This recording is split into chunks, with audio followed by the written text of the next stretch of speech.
इम्तियाज अहमद रजनीश कुमार का बिहार का इतिहास है। बीपीएससी का आजकल का रिकॉर्ड रहा है आज तक का। ठीक है, सीधा सीधा प्रश्न यहाँ से उठाकर पूछता है, थोड़ा भी इधर उधर नहीं। इसलिए इस किताब को करना हमारे लिए बहुत ही ज्यादा मतलब क्या हो जाता है, जरूरी हो जाता है, क्योंकि यहाँ से प्रश्न सीधे सीधे आते हैं। ठीक है, बहुत ही इंपॉर्टेंट किताब है। बिहार के एग्जाम के पॉइंट ऑफ व्यू से देखें तो हम इसको 6 से 7 दिन में, 1 सप्ताह के अंदर में हम लोग इसको खत्म करेंगे। ठीक है, आज हम लोग इसके बिहार का पूरा, ठीक है, प्राचीन बिहार को मतलब क्या करेंगे, खत्म करते हैं। ठीक है, तो पहला क्वेश्चन ये है से राजनीति रत्नाकर पुस्तक के लेखक कौन है।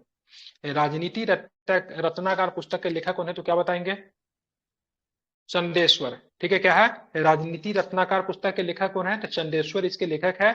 इसको आपको ध्यान में रखिएगा। बात करते हैं तो मिथिला के राजा मंत्री चंदेश्वर ने अपनी रचना राजनीति रत्नाकर में राज्य के ब्रह्म नीति का आधार मंडल सिद्धांत बताया है। यह भी, ठीक है, 7 गुण्य सिद्धांत है। राम दान भेद, सॉरी, साम दान भेद और दंड के उपायों का प्रयोग पर परामर्श देता है। ठीक है, तो एक बार फिर से आप लोग भी बता दीजिए, राजनीति रत्नाकर पुस्तक के लेखक कौन है, कौन चंदेश्वर। लेखक है, चंदेश्वर। ठीक है, याद रखें इसको। ठीक है, कौटिल्य की पुस्तक अर्थशास्त्र किस विषय पर आधारित है, तो क्या बताएंगे, किस विषय पर आधारित है कौटिल्य की पुस्तक अर्थशास्त्र। बहुत सुंदर, राजनीति। बेहतरीन बताया, शासन के सिद्धांत। बहुत सुंदर, शासन के सिद्धांत और अभ्यास पर आधारित है। किस पे आधारित है, तो शासन के सिद्धांत अभ्यास पर आधारित है ये पुस्तक। इसको जरा सभी लोग क्या करें, ध्यान में रखेंगे। ठीक है, चलिए आगे चलेंगे। तो उद्वंत प्रकाश के लेखक कौन है, बताइए, उद्वंत प्रकाश के लेखक कौन है, क्या बताएंगे, मौलिक कवि, बोधराज, परमल, विद्यापति, या फिर इनमें से कोई नहीं, उपयुक्त से एक से अधिक। बताइए, मौलिक प्रकाश के लेखक कौन है, तो क्या बताएंगे, क्या बताएंगे, मौलिक। मौलिक प्रकाश, सॉरी, उद्वंत प्रकाश के लेखक कौन है, तो मौलिक कवि। कौन लेखक है इसके, बिल्कुल ठीक है, मौलिक कवि इसके क्या है, लेखक है। ठीक है, मौर्य स्थापत्य कला का साक्ष्य कहां से प्राप्त हुए, पाटलिपुत्र से प्राप्त हुए हैं, बराबर से प्राप्त हुए हैं, ठीक है, राजगीर से प्राप्त हुए, या फिर उपयुक्त सभी जगहों से प्राप्त हुए, बताइए। सभी जगह से।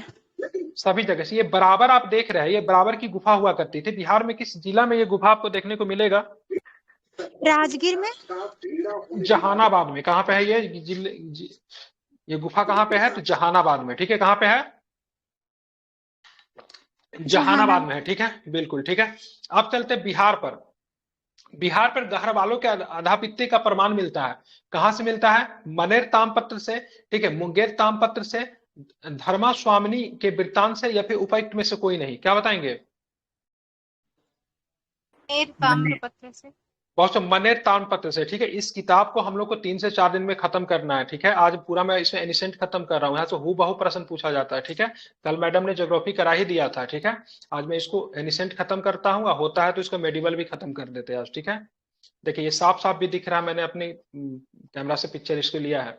बिहार के किस तुर्क राजवंश के अभिलेख प्राप्त हुए, ठीक है, मामलुक वंश के, खिलजी वंश के, तुगलक वंश के, या फिर उपयुक्त सभी के। बताइए, बिहार के किस तुर्क राजवंश के अभिलेख प्राप्त हुए, तो क्या बताएंगे, सभी के। बिल्कुल ठीक, तुगलक वंश के, नहीं, तुगलक वंश के। ठीक है, ध्यान में रखेंगे, तुगलक वंश के। ठीक है, याद रखिएगा। अगर जिनको याद है वो स्क्रीन पे नहीं देखेंगे। ठीक है, हम वीडियो रिकॉर्डिंग करने के लिए स्क्रीन चलाते हैं, अगर जिनको याद है वो ऐसा ही बोले बिना स्क्रीन पे देखे हुए। ठीक है, बिहार के किस क्षेत्र के संबंध में, ठीक है, बसाती नूल उनसे एक मूल्यवान स्रोत है। फिर से सुनिएगा, बिहार के बिहार के किस क्षेत्र के संबंध में बसाती नूल उनसे एक मूल्यवान स्रोत है, तिरहुत, केंद्रीय बिहार, दक्षिण बिहार। बताइए क्या होगा,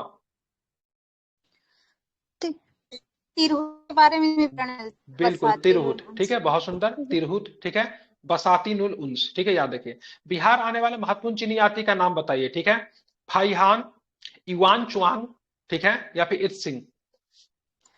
तीनों। बिल्कुल ठीक है, तीनों आए थे बिहार। ठीक है, तीनों के तीनों बिहार आए थे। ठीक है, मुगल काल में बिहार आने वाला प्रथम विदेशी यात्री कौन था, ठीक है, मुल्ला तकिया था, अब्दुल लतीफ था, मोहम्मद सादिक था, या फिर मुल्ला भवानी था। बताइए कौन थे, मुल्ला तकिया। बहुत सुंदर, क्या नाम था, मुल्ला तकिया। ठीक है, मुगल काल में बिहार आने वाला प्रथम विदेशी यात्री की बात करेंगे तो कौन हो जाएगा, मुल्ला तकिया। ठीक है, निम्नलिखित यूरोपीय यात्रियों में कौन बिहार नहीं आया था, मैनरिक नहीं आया था, जॉन मार्शल नहीं आया था, फ्रांसीसी बर्नियर नहीं आया था, या फिर पीटर मुंडी नहीं आया था। बताइए बिहार कौन नहीं आया था इनमें से, पीटर मुंडी।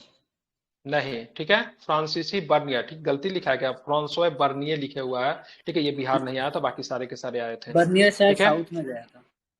हाँ बिल्कुल, ठीक है, साउथ में गया था, बिल्कुल, ठीक है। अब आते हैं प्राचीन बिहार के इतिहास की जानकारी का मुख्य स्रोत क्या है, ठीक है। भग्नावशेष, मतलब भग्नावशेष, यात्रा वृत्तांत, अभिलेख, सिक्के या फिर धार्मिक ग्रंथ, बताइए कौन कौन है इसके स्रोत। अभिलेख हो जाएगा। और सर सब हो सिक्के सकता है। बिल्कुल सारे हो जाएंगे, ठीक है, सारे सही है। भग्नावशेष भी सही है, ठीक है, यात्रा वृत्तांत भी सही है, अभिलेख भी सही है, सिक्के भी सही है, धार्मिक ग्रंथ भी है, सारे स्रोत से बिहार की जानकारी हमें प्राप्त होती है, ठीक है। चलिए, प्राचीन पाटलिपुत्र के संबंध में जानकारी के स्रोत क्या है, ठीक है, भग्नावशेष है, ठीक है, ये तो यात्रा वृत्तांत है, या फिर धार्मिक ग्रंथ है, या फिर उपयुक्त सभी, बताइए कौन स्रोत सही है। अभी ना बता, आपने सारे सही सही है, है। ठीक है, बिल्कुल, ऑल ऑफ दीज, भाग नहीं, सारे के सारे सही है, ठीक है, ध्यान में रखिए, सारे के सारे। हाँ, प्राचीन पाटलिपुत्र, क्या सर भग्नावशेष मतलब क्या होता है, ये नहीं समझी। मतलब, ये मतलब किसी भी चीज का मतलब शेष रह गया, जैसे मान लीजिए कोई पहले का प्राचीन कोई भवन था, ठीक है, अब भवन था पूरी मतलब एकदम अंतिम अवस्था में आ चुका है, लेकिन उसके कुछ अवशेष बचे हुए, ठीक है, तो उस अवशेष से उस काल के बारे में जानकारी हमें प्राप्त होगी, ठीक है, उसको बोलते हैं, समझ गए। जी जी। जैसे कि चंद्रगुप्त मौर्य का महल है ना कुम्हार में, हाँ तो बिल्कुल, भग्नावशेष ही है ना उस महल का, बिल्कुल अभी लकड़ी जो का बचा। महल है। अब हम लोग कैसे पता करेंगे, सब वहां पे जानकारी हमें प्राप्त होती है, जिससे हमें पता चलता है ये चंद्रगुप्त मौर्य का मतलब महल हुआ करता था, लकड़ी का है, ठीक है, सारी जानकारी चंद्रगुप्त मौर्य के बारे में हमें जानकारी मिल जाती है, पाटलिपुत्र शहर के बारे में जानकारी मिलती है, तो भग्नावशेष में ही आता है, ठीक है। आगे चलेंगे, बिहार में मौर्य, ठीक है, बिहार में मौर्यकालीन अभिलेख प्राप्त हुए हैं, पाटलिपुत्र से प्राप्त हुए हैं, लौरिया अरेरा से प्राप्त हुए हैं, लौरिया नंदनगढ़ से प्राप्त हुए हैं, ठीक है, क्या लिखा हुआ, सहसराम से प्राप्त हुए हैं, सासाराम है कि सहसराम है, ठीक है, या फिर रामपुरवा से प्राप्त हुए, कहाँ से प्राप्त हुए बताइए।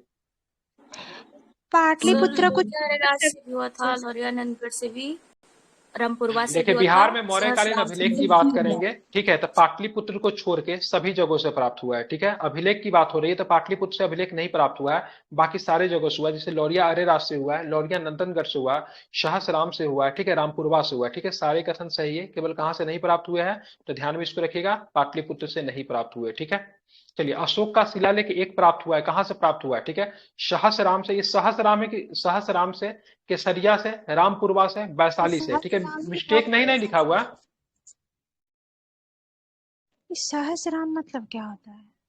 वही तो पूछ रहा हूँ, ये मिस्टेक है कि सही लिखा हुआ है मैडम। सासाराम लिखा है शायद, सही गलती से। सही है, सहस्राम ही लिखा रहता है। सहस्राम ही है, ठीक है, तो अशोक के लघु शिलालेख एक प्राप्त कहाँ से हुए हैं, तो सहस्राम से प्राप्त हुए, कहाँ से प्राप्त हुए हैं, तो सहस्राम से प्राप्त हुए, ठीक है। बिहार से प्राप्त मौर्यकालीन अभिलेखों की भाषा क्या है, संस्कृत है, प्राकृत है, ए और बी दोनों है, या फिर न तो ए है नहीं बी है, बताइए कौन सा है। दोनों होगा। दोनों है। बिल्कुल ठीक है, ए और बी दोनों है, संस्कृत भी है, ठीक है, प्राकृत भी है, ठीक है, ध्यान में रखेंगे। बिहार से प्राप्त मौर्यकालीन अभिलेखों की लिपि क्या है, ठीक है, खरोष्टी है, अरमाइका है, या फिर ब्राह्मी है, बताइए, या फिर उपयुक्त में से कोई नहीं। तो ब्राह्मी हो जाएगी, क्या हो ब्राह्मणी। जाएगी, तो ब्राह्मी हो जाएगी, ठीक है, ध्यान में रखिए क्या हो जाएगी, तो ब्राह्मी हो जाएगी, ठीक है, याद इसको रखिएगा। यहाँ पे देखिए, मृतुल अहवाल किसकी रचना है, मृतुल अहवाल किसकी रचना है, बताइए किसकी रचना है, मुल्ला तकिया की रचना है, मिर्जा नाथन की रचना है, मुल्ला बहवानी की वह बहानी की रचना है, फिर उपयुक्त में से कोई नहीं, किसकी रचना है मृतुल अहवाल। वह बहाने की। बिल्कुल, मुल्ला बहबहानी की रचना है, ठीक है, मृतुल क्या नाम है, अहवाल, ठीक है, याद रखिएगा। मध्यकालीन मिथिला के इतिहास के स्रोत के लिए महत्वपूर्ण कौन सा है, ठीक है, कीर्तिलता, ठीक है, कीर्ति पटाका, या फिर वर्ण रत्नाकर, या फिर उपयुक्त सभी, बताइए कौन सही हो जाएगा। सभी हो जाएगा, ठीक है, क्या हो जाएंगे, सभी हो जाएंगे, कीर्तिलता भी होगा, ठीक है, कीर्ति पटाका भी हो जाएगा, वर्ण रत्नाकर भी होगा, ये सारे के सारे स्रोत हैं जो कि हमें जानकारी देते हैं मध्यकालीन मिथिला के बारे में, ठीक है, ध्यान में रखिएगा। आगे चलेंगे, बिहार में धातु प्रस्तर युगीन अवशेष मिले हैं, कहां से मिले, चिरांद से मिले जो कि छपरा में पड़ता है, चेचर से मिले जो कि वैशाली से मिल पड़ता है, मनेर में मिला है, या फिर आई थिंक मनेर पटना में पड़ता है, ठीक है, बताइए कहां से मिले, हमें क्या बताएंगे। सर प्रस्तर युगीन क्या मतलब हुआ, कौन सा एज को बोल रहा है। प्रस्तर युग मतलब पाषाण, पाषाण को ही बोलते हैं ना प्रस्तर युगीन, हाँ पाषाण, तब तो स्टोन एज को बोलते हैं। सभी जगह से मिले हैं, ठीक है, ध्यान में रखिएगा। कहाँ कहाँ से मिले हैं? तो सभी जगह से मिले हैं, ठीक है। यहाँ पे आपसे ये जगह भी ध्यान में रखेंगे। चिरांद कहाँ पे पड़ता है ये भी पूछता है, छपरा में पड़ता है, ठीक है। चेचर कहाँ पे पड़ता है बताइए, चेचर कहाँ पे पड़ता है? वैशाली। वैशाली में पड़ता है। मनेर कहाँ पे पड़ता है? मनेर, मनेर पटना में। पटना में, बिल्कुल, बहुत सुंदर, वेरी गुड। आगे चलेंगे। बिहार के नवादा जिले के, ठीक है, असफगढ़ से प्राप्त अभिलेख से किस राजवंश के बारे में जानकारी मिलती है बताइए?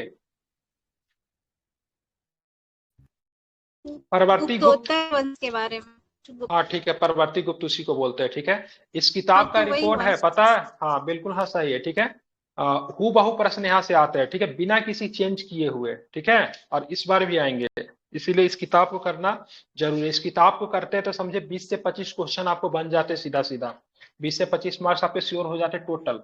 बिहार का टोटल अगर देखेंगे 20 को प्रश्न पूछता होगा ना, हो जाता होगा इससे।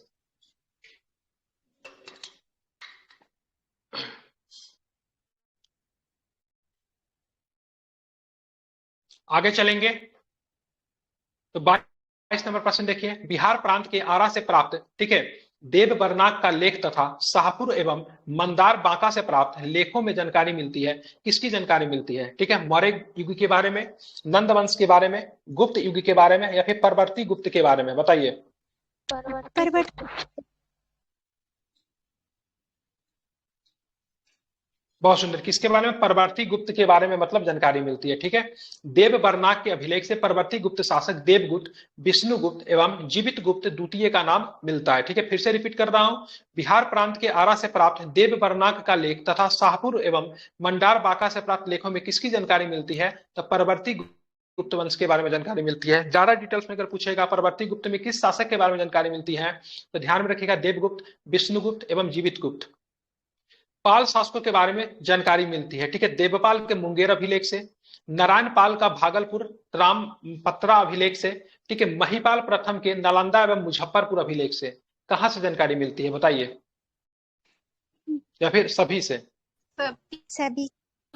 सभी से, ठीक है, बहुत सुंदर, सभी से। पाल शासकों के बारे में जानकारी मिलती है देवपाल के मुंगेर अभिलेख से भी, नारायण पाल का भागलपुर त्रामपत्रा अभिलेख से, ठीक है, महिपाल प्रथम के नालंदा एवं मुजफ्फरपुर अभिलेख से, या फिर सभी से? तो सभी जगह से जानकारी मिलती है, ठीक है। बिहार के सर्वाधिक प्राचीन साहित्यिक स्रोत कौन है? अथर्ववेद है, आरण्यक है, उपनिषद है, या फिर क्या है, सामवेद है? बताइए। अथर्ववेद। अथर्ववेद, ठीक है, ध्यान में रखिएगा अथर्ववेद, ठीक है, ध्यान में रखिएगा अथर्ववेद, ठीक है। एक मिनट।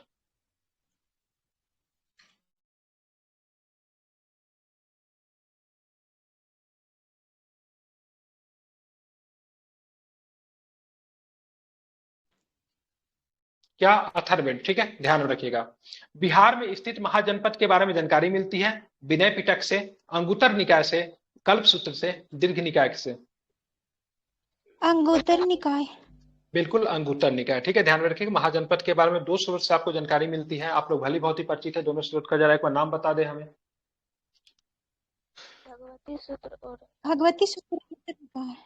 बिल्कुल, भगवती सूत्र और अगर अंगुत्तर निकाय से, ठीक है। इसमें से बौद्ध स्रोत कौन सा है इसमें से?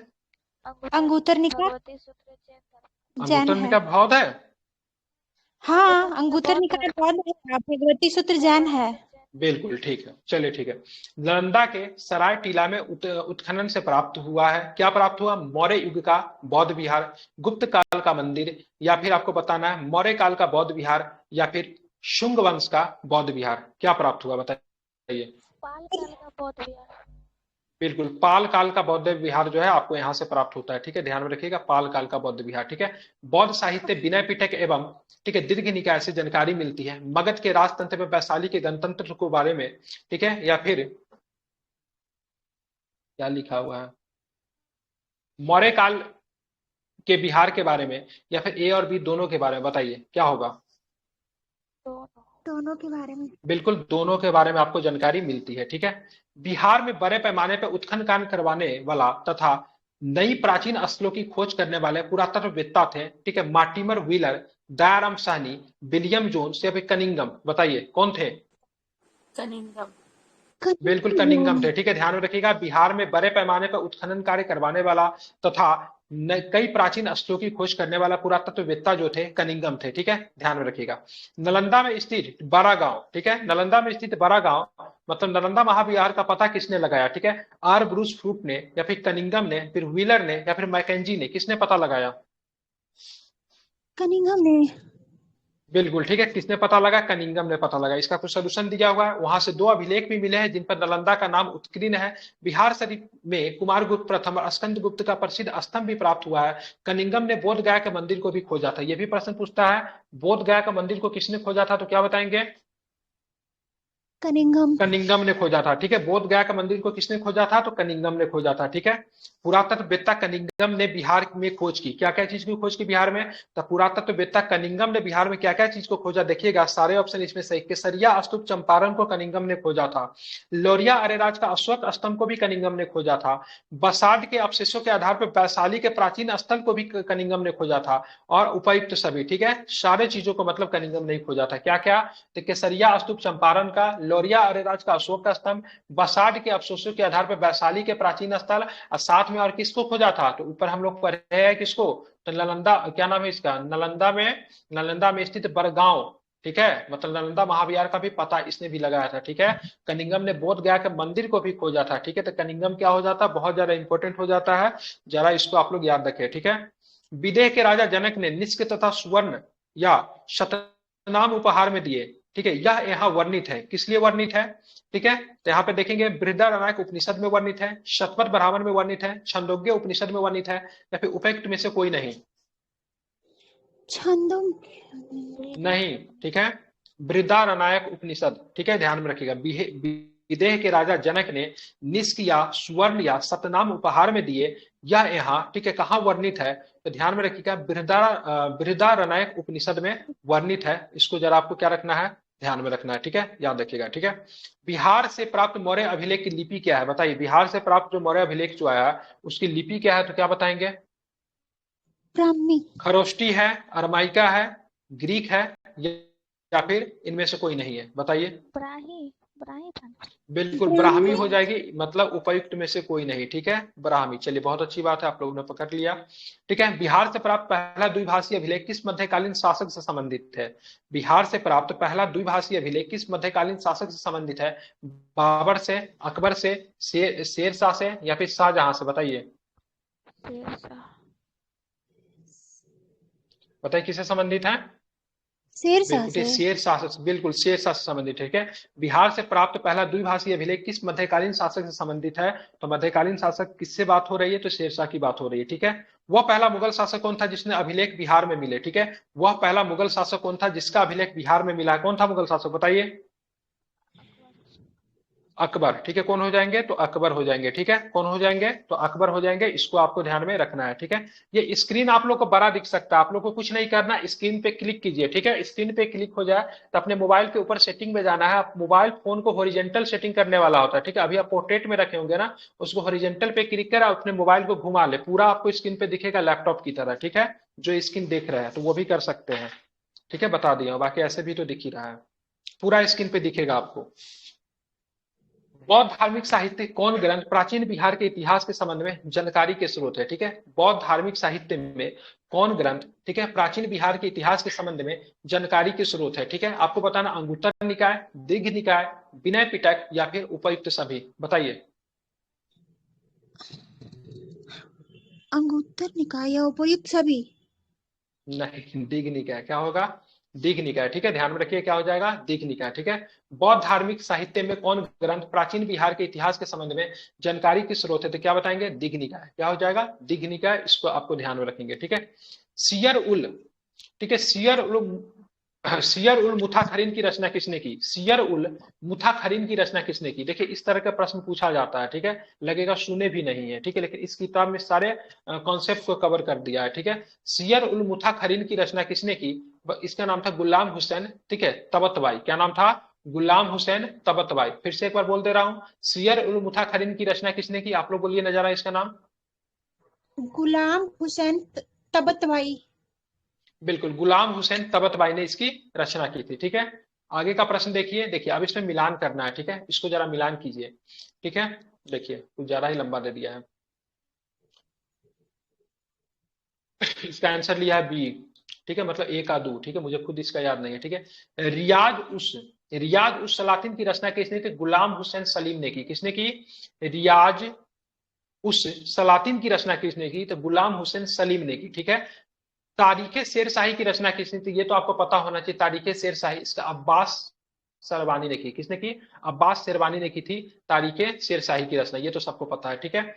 बकियाते मुस्ताकी की रचना किसने की? तो इसका रचना खुद मतलब रिजुकुल्लाह ने की। किसने की? बकियाते मुस्ताकी की रचना किसने की? ठीक है, तो बात करेंगे रिजुकुल्लाह ने की, ठीक है। अफसान अफसनाए साहा, ठीक है, अफसनाए साहा की रचना किसने की? तो इसकी रचना किया है, ठीक है, शेख कबीर ने। किसने किया है? शेख कबीर ने, ठीक है। अब बसाती नुल उन्स की रचना किसने की? तो इख्तिसाम दहलवी ने। किसने? इख्तिसाम दहलवी ने रचना की, ठीक है। एक बार इस किताब का नाम एक बार ध्यान में रखिए, सारे के सारे मध्यकालीन पुस्तक है जहां से आपको बिहार के बारे में जानकारी आपको देखने को मिलती है, बिहार से संबंधित स्रोत है। एक बार सारे का नाम आप लोग फिर से पढ़ ले, या फिर मैं रिपीट कर रहा हूं, आप लोग बता दीजिएगा। रियाज उस सलातीन की रचना किसने की? बताइए। गुलाम हुसैन सलीम। बहुत सुंदर। तारीखे शेरशाही की रचना किसने की? अब्बास शेरवानी। हाँ, वही अब्बास खान शेरवानी इसका पूरा नाम था, ठीक है। बकियाते मुस्ताकी की रचना किसने की? रिजकुल्लाह। बहुत सुंदर, रिजकुल्ला, ठीक है। अफसनाए साहा की रचना किसने की? साहा शेख कबीर। बिल्कुल, किसने की? शेख कबीर ने की, ठीक है। उसके बाद बसाती नुल उन्स की रचना किसने की? इख्तिसाम दहलवी। बहुत सुंदर, इख्तिसाम दहलवी, ठीक है, आपकी प्रोनाउंसिएशन बहुत अच्छी है, ठीक है। नेक्स्ट, मुल्ला बहबहानी यात्री थे, कहाँ के यात्री थे? अरब के थे, इराक के थे, ईरान के थे, या फिर खल्ज के थे? बताइए। मुल्ला बहवानी कहाँ के यात्री थे? बताइए। ये आपके ईरान के यात्री थे। कहाँ के यात्री थे? ईरान के यात्री थे, ठीक है। ईरान को प्राचीन काल में किस नाम से जानते थे? ईरान को किस नाम से जानते थे? नहीं पता है? इन्हीं लोगों को नहीं पता, इतने लोगों में? फारस का नाम सुने? फारस का? जी जी, फारस। फारस को ही कहते थे, ठीक है। मुल्ला बहवानी यात्री थे, ईरान के थे। मुल्ला बहवानी के यात्रा वृत्तांत से आधुनिक बिहार के बारे में जानकारी आपको मिलती है, ठीक है, इसलिए इंपॉर्टेंट है। आधुनिक बिहार के अध्ययन के स्रोत के देखेंगे तो फ्रांसीसी बुकानन द्वारा संकलित विभिन्न रिपोर्ट, ठीक है, district register, land survey and settlement report, या फिर, ठीक है, फोर्ट विलियम, इंडिया हाउस, ठीक है, कॉरेस्पॉन्डेंस सीरीज, ठीक है। कौन है आधुनिक बिहार के बारे में आपको जानकारी किस मतलब किस माध्यम से आपको मिलती है? तो सारे माध्यम है। कौन कौन माध्यम है? तो पहला माध्यम है फ्रांसीसी बुकानन द्वारा संकलित विभिन्न रिपोर्ट है, district register, land survey and settlement report है, या फिर fort William, India house correspondence series है। इस सारे से आपको बिहार के बारे में आपको जानकारी मिल जाएगी, ठीक है, ध्यान में रखेंगे। अब चलते हैं आगे। कौटिल्य के अर्थशास्त्र किस पहलू पे प्रकाश डालता है? ठीक है, धार्मिक जीवन, राजनीतिक नीतियां, धार्मिक जीवन, या फिर सामाजिक जीवन? बताइए। राजनीतिक नीतियां। बहुत सुंदर, राजनीतिक नीतियां, ठीक है। कौटिल्य के अर्थशास्त्र किस पहलू पर प्रकाश डालते हैं? तो राजनीतिक नीतियां, ठीक है। अपसड, ठीक है, अपसड है, बात करेंगे, ये एक मंदिर का भग्नावशेष नवादा से प्राप्त हुआ है, ठीक है। अपसड नवादा से प्राप्त एक मंदिर का भग्नावशेष प्राप्त हुआ है। इसके दीवारों पे कथा दृश्य अंकित है। किसके कथा मतलब इसके दीवारों पे देखने को मिलते हैं, ठीक है। रामगुप्त एवं देवी के, ठीक है, नल दमयंती के परिणय गाथा को, ठीक है, फिर रामायण के, या फिर महाभारत के, किसके देखने को मिलते हैं? तो आपको रामायण की कहा, बिल्कुल, रामायण की कथा आपको यहाँ पे देखने को मिलते हैं, इतना आपको ध्यान में रखना है, ठीक है। आप चलेंगे प्राचीन, ये सारे के सारे प्रश्न जो थे बिहार के स्रोत थे। ये जितने भी आपने अभी पढ़ा ना, सारे के सारे कहीं ना कहीं बिहार के मतलब स्रोत के बारे में जानकारी जो प्राप्त होती है उसी के मतलब चीजें थी, ठीक है।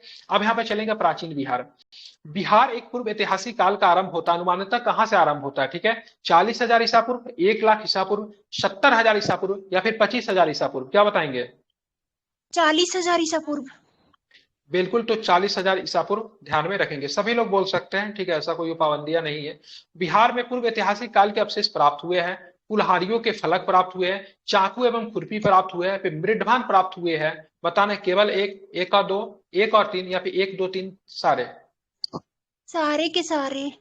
बिल्कुल, ठीक है। बिहार के पूर्व ऐतिहासिक काल के अवशेषों से प्राप्त हुए हैं कुल्हाड़ियों के फलक प्राप्त हुए हैं, चाकू एवं खुरपी प्राप्त हुए हैं, ठीक है, मृदभान प्राप्त हुए हैं, सारे सही है, ठीक है, ध्यान में रखेंगे।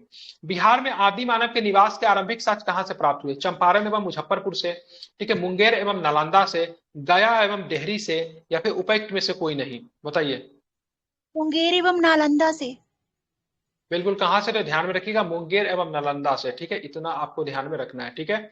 बिहार में आदि मानव के उपस्थिति के आरंभिक साक्ष्य किस युग के हैं? ठीक है, पूर्व प्रस्तर युग के, मध्य प्रस्तर युग के, नव प्रस्तर युग के, या फिर हड़प्पा युग के? पूर्व प्रस्तर युग के। बिल्कुल ठीक है, किसके है तो ध्यान में रखिएगा, तो किसके? पूर्व प्रस्तर युग के, ठीक है, क्या है? तो पूर्व प्रस्तर युग के है, इतना आपको ध्यान में रखना है, ठीक है। अब चलेंगे, बिहार में मध्यवर्ती प्रस्तर युग के साक्ष्य मिले हैं, ठीक है, बिहार में मध्यवर्ती प्रस्तर युग के साक्ष्य मिले चिरांद से, पटना से, मुंगेर से, या फिर चेचर से? बताइए। मुंगेर। मुंगेर। बहुत सुंदर, कहा क्या मिले हैं तो ध्यान में रखिए, कहां से मिले हैं तो मुंगेर से मिले, कहां से मिले हैं तो मुंगेर से मिले हैं, ठीक है, ध्यान में रखना है, ठीक है, मुंगेर से मिले हैं, ठीक है, कहां से मिले? मुंगेर से मिले, ठीक है। बिहार में चिरांद, सारण एवं चेचर, बिहार में चिरांद जो कि सारण में है, चेचर वैशाली से किस युग के अवशेष प्राप्त हुए हैं? तो क्या बताएंगे? नव प्रस्तर युग के, ठीक है, कौन सा? तो नव प्रस्तर युग के। एक मिनट, चिरांद कहां पड़ता था? फारस में, मतलब फारस को ही कहा जाता था। चिरांद फारस को बोलते थे, ईरान बोलते थे ना फारस को। अच्छा, चिरांद चिरान। सारण में पड़ता है, ठीक है, सारण। चेचर वैशाली में, ठीक है, किस युग के अवशेष प्राप्त हुए? तो नव प्रस्तर युग के, ठीक है, ध्यान में रखना है। एक मिनट,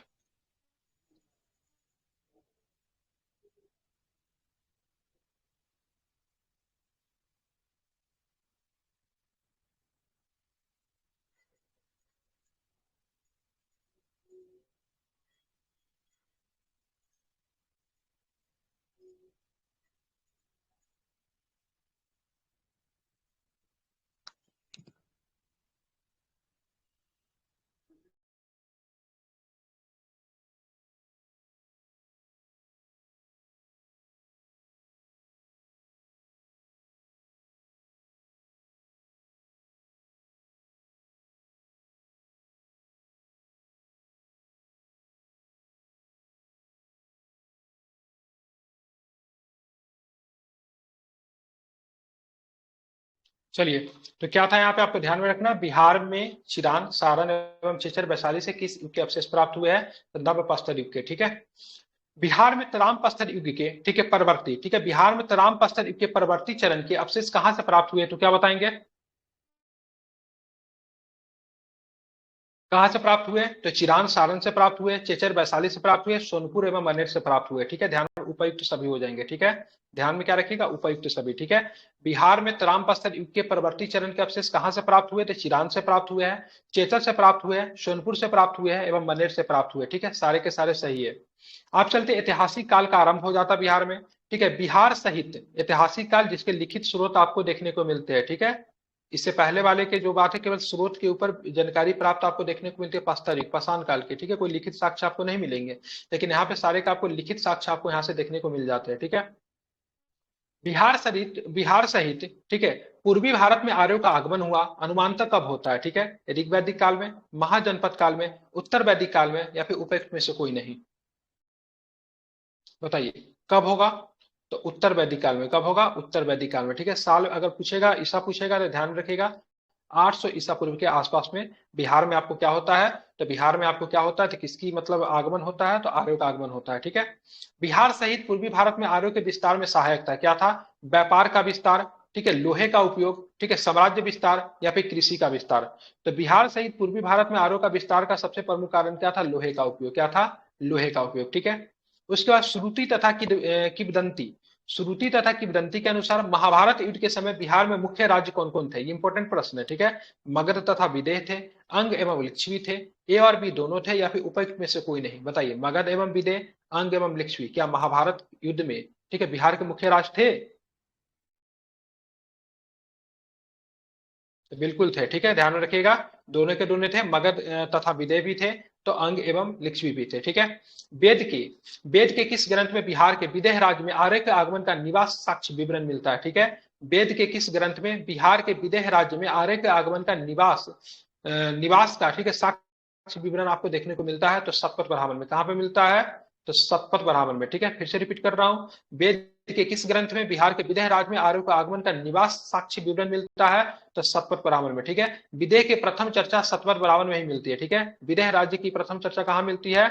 शतपथ ब्राह्मण में मिलती है। ये इंपॉर्टेंट प्रश्न कई बार पूछा है, ठीक है। बिहार का कौन सा प्राचीन राज्य आरंभ के दिनों में बहुत दिनों तक, ठीक है, आर्यावर्त के बाहर था तथा अनार्य जाति के लोगों का आवास स्थल था, ठीक है। बिहार का कौन सा प्राचीन राज्य आरंभ में बहुत दिनों तक, ठीक है, आर्यावर्त के बाहर था तथा अनार्य जाति के लोगों का आवास स्थल था, ठीक है। तिरहुत था, या फिर विदेह था, या फिर मगध था, या फिर उपर्युक्त में से कोई नहीं था, ठीक है। तो क्या हो जाएगा? मगध हो जाएगा। क्या हो जाएगा? मगध हो जाएगा। इसको आपको ध्यान में रखिएगा, ठीक है। बिहार में उपनिषद काल में ब्राह्मण धर्म का ज्ञान का पहला केंद्र था, ठीक है, अंग था, लिच्छवी था, विदेह था, मगध था? बताइए, बिहार में उपनिषद काल में ब्राह्मण धर्म तथा ज्ञान का महान केंद्र कौन था? तो ध्यान में रखिएगा, विदेह हो जाएंगे। क्या हो जाएंगे?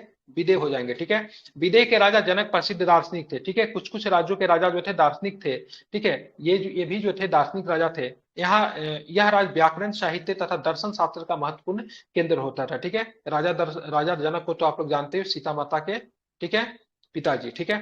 अथर्ववेद में वार्ते शब्द का प्रयोग किस राज्य के लोगों के लिए किया जाता है? तो ये शब्द मगध के लोगों के लिए प्रयोग किया जाता है। कौन सा शब्द? तो वार्तया। क्या नाम है? वार्तया शब्द का प्रयोग, ठीक है, अथर्ववेद में मगध राज के लिए किया गया है, ठीक है। अथर्ववेद में ही बिहार के बारे में जानकारी मिलती है, ठीक है।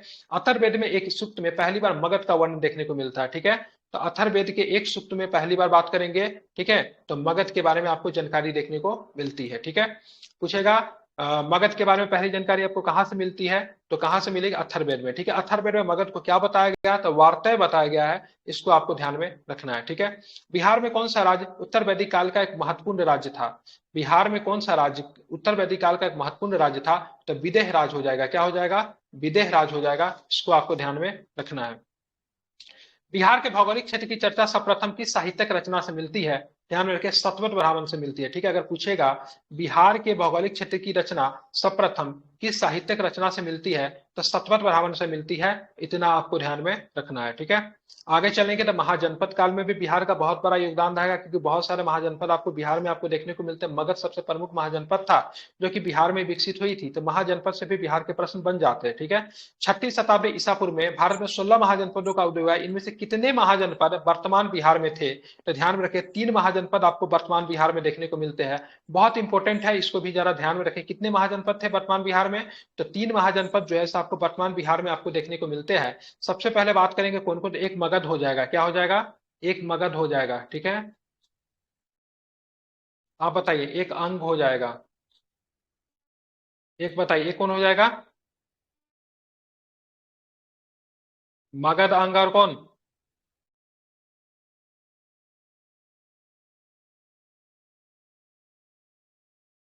बज्जी। बज्जी था ना? अंग था ना सर जी? हाँ, अंग अंग अंग तो लिख दिया, मगध अंग। बज्जी, बज्जी का राजधानी वैशाली, हाँ, तो था ठीक है। बिहार। तो 3 महाजनपद जो थे आपको बिहार में आपको देखने को मिलते हैं। इसको आप क्या करें, याद रखें, ठीक है।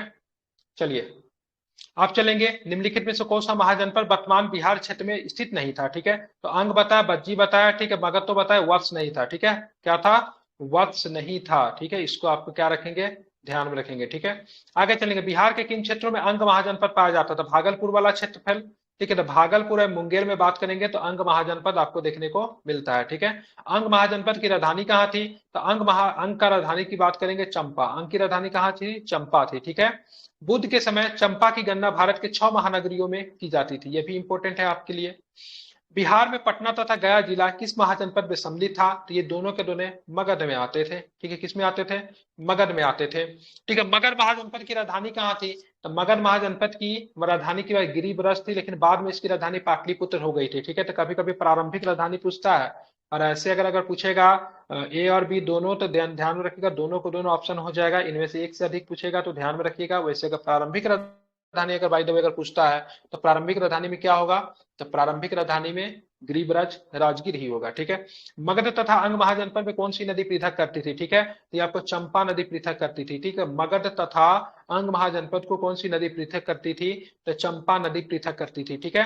बिहार में स्थित कौन सा महाजनपद 8 राज्यों का एक संघ था, तो पता का बज्जी की बात करेंगे तो एक जनपद था जो कि 8 राज्यों का संघ था। यहाँ पे थोड़ा डेमोक्रेटिक कल्चर आपको देखने को मिलता है, मतलब लोकतांत्रिक शासन व्यवस्था का झलक आपको देखने को मिलता है, वो भी अप्रत्यक्ष रूप से, प्रत्यक्ष रूप से नहीं था, ठीक है।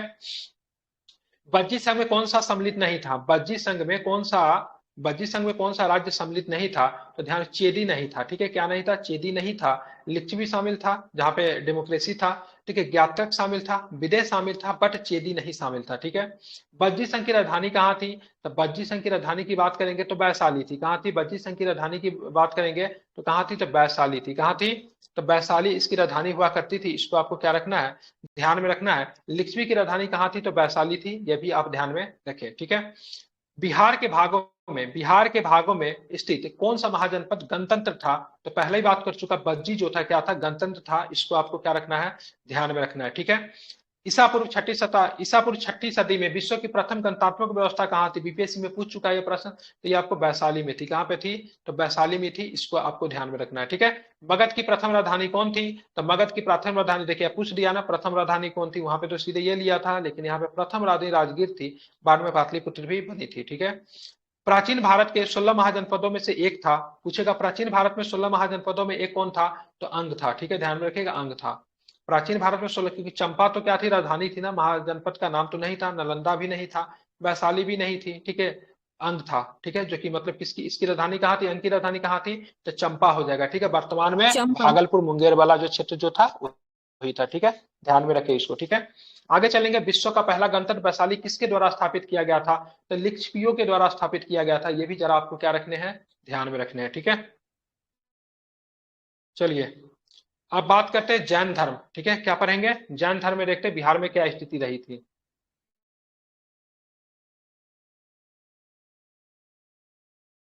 ठीक है, जैन धर्म में देखते हैं बिहार में क्या रही थी, ठीक है।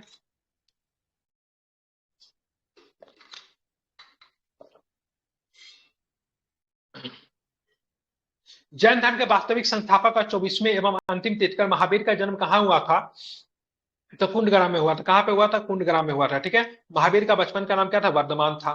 महावीर के जन्म स्थल कुंडग्राम बिहार के किस जिले में है, तो ध्यान में रखिएगा, ये आपको वैशाली जिला में आपको देखने को मिलता है, ठीक है। महावीर स्वामी का जन्म वर्ष आमतौर पर 540 ईसा पूर्व माना जाता है, बट आपको 599 ईसा पूर्व अगर है तो इसे ही आप कंसिडर करें, ठीक है। एक बार गलती से 540 छपा गया था, उसी को बार बार वो कर रहा है, लेकिन 599 बेसी एक्चुअली एनसीईआरटी ने सुधार दिया है, ठीक है।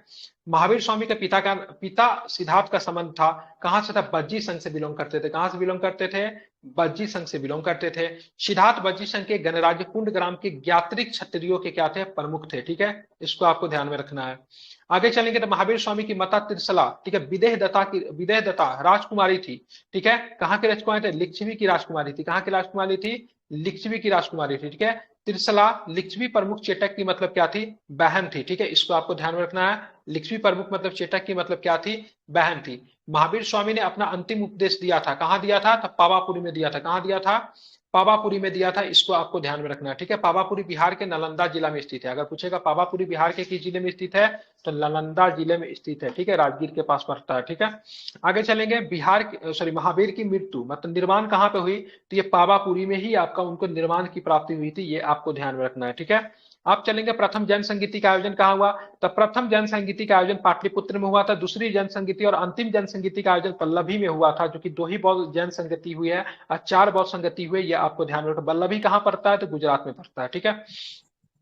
प्रथम जनसंगीत का आयोजन किसके शासनकाल में हुआ था, ये चंद्रगुप्त मौर्य के शासनकाल में। किसके शासनकाल में हुआ था, तो चंद्रगुप्त मौर्य के शासनकाल में हुआ था, ठीक है। प्रथम जनसंगति की अध्यक्षता किसने की, तो इसकी अध्यक्षता किसने की, स्थूलभद्र ने की थी। किसने की थी, तो स्थूलभद्र ने प्रथम जनसंगति की अध्यक्षता की थी। इसको आपको ध्यान में रखने हैं। आप देखिए, प्रथम जनसंगीति का आयोजन पाटलिपुत्र में हुआ था, जिसमें क्या कार्य किया गया, ठीक है। तो बात करें इसमें कार्य किया गया, इसमें किया गया जैन धर्म ग्रंथों को अंतिम रूप से संकलित करके लिपिबद्ध कर दिया गया, ठीक है।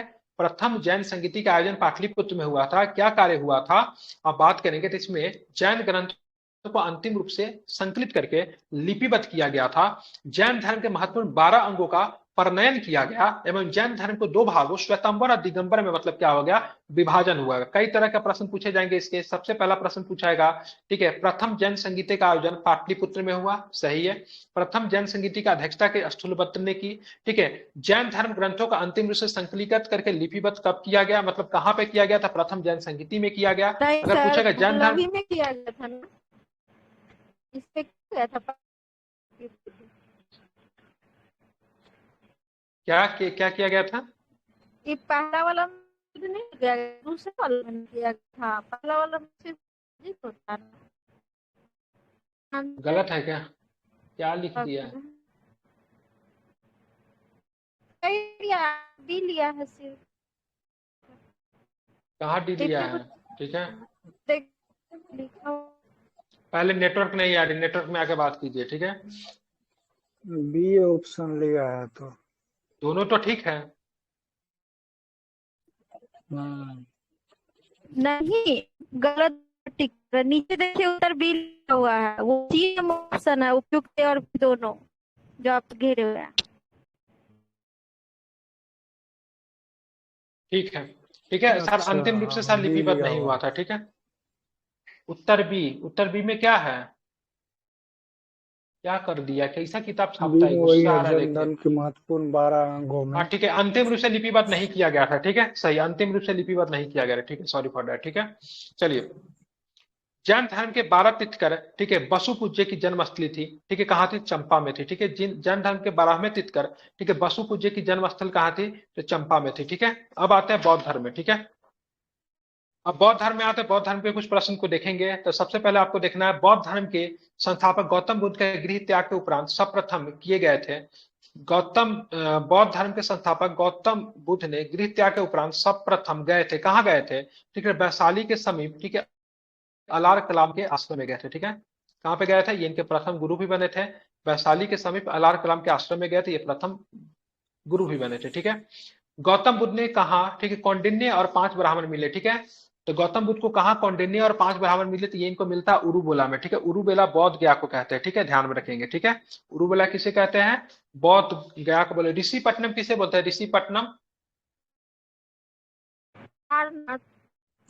सारनाथ को कहते हैं, ठीक है, ध्यान में रखेंगे। गौतम बुद्ध को ज्ञान प्राप्त हुआ, कहाँ ज्ञान प्राप्त हुआ, तो बोध गया में इनको ज्ञान की प्राप्ति होती है, ठीक है, इसको ध्यान रखेगा।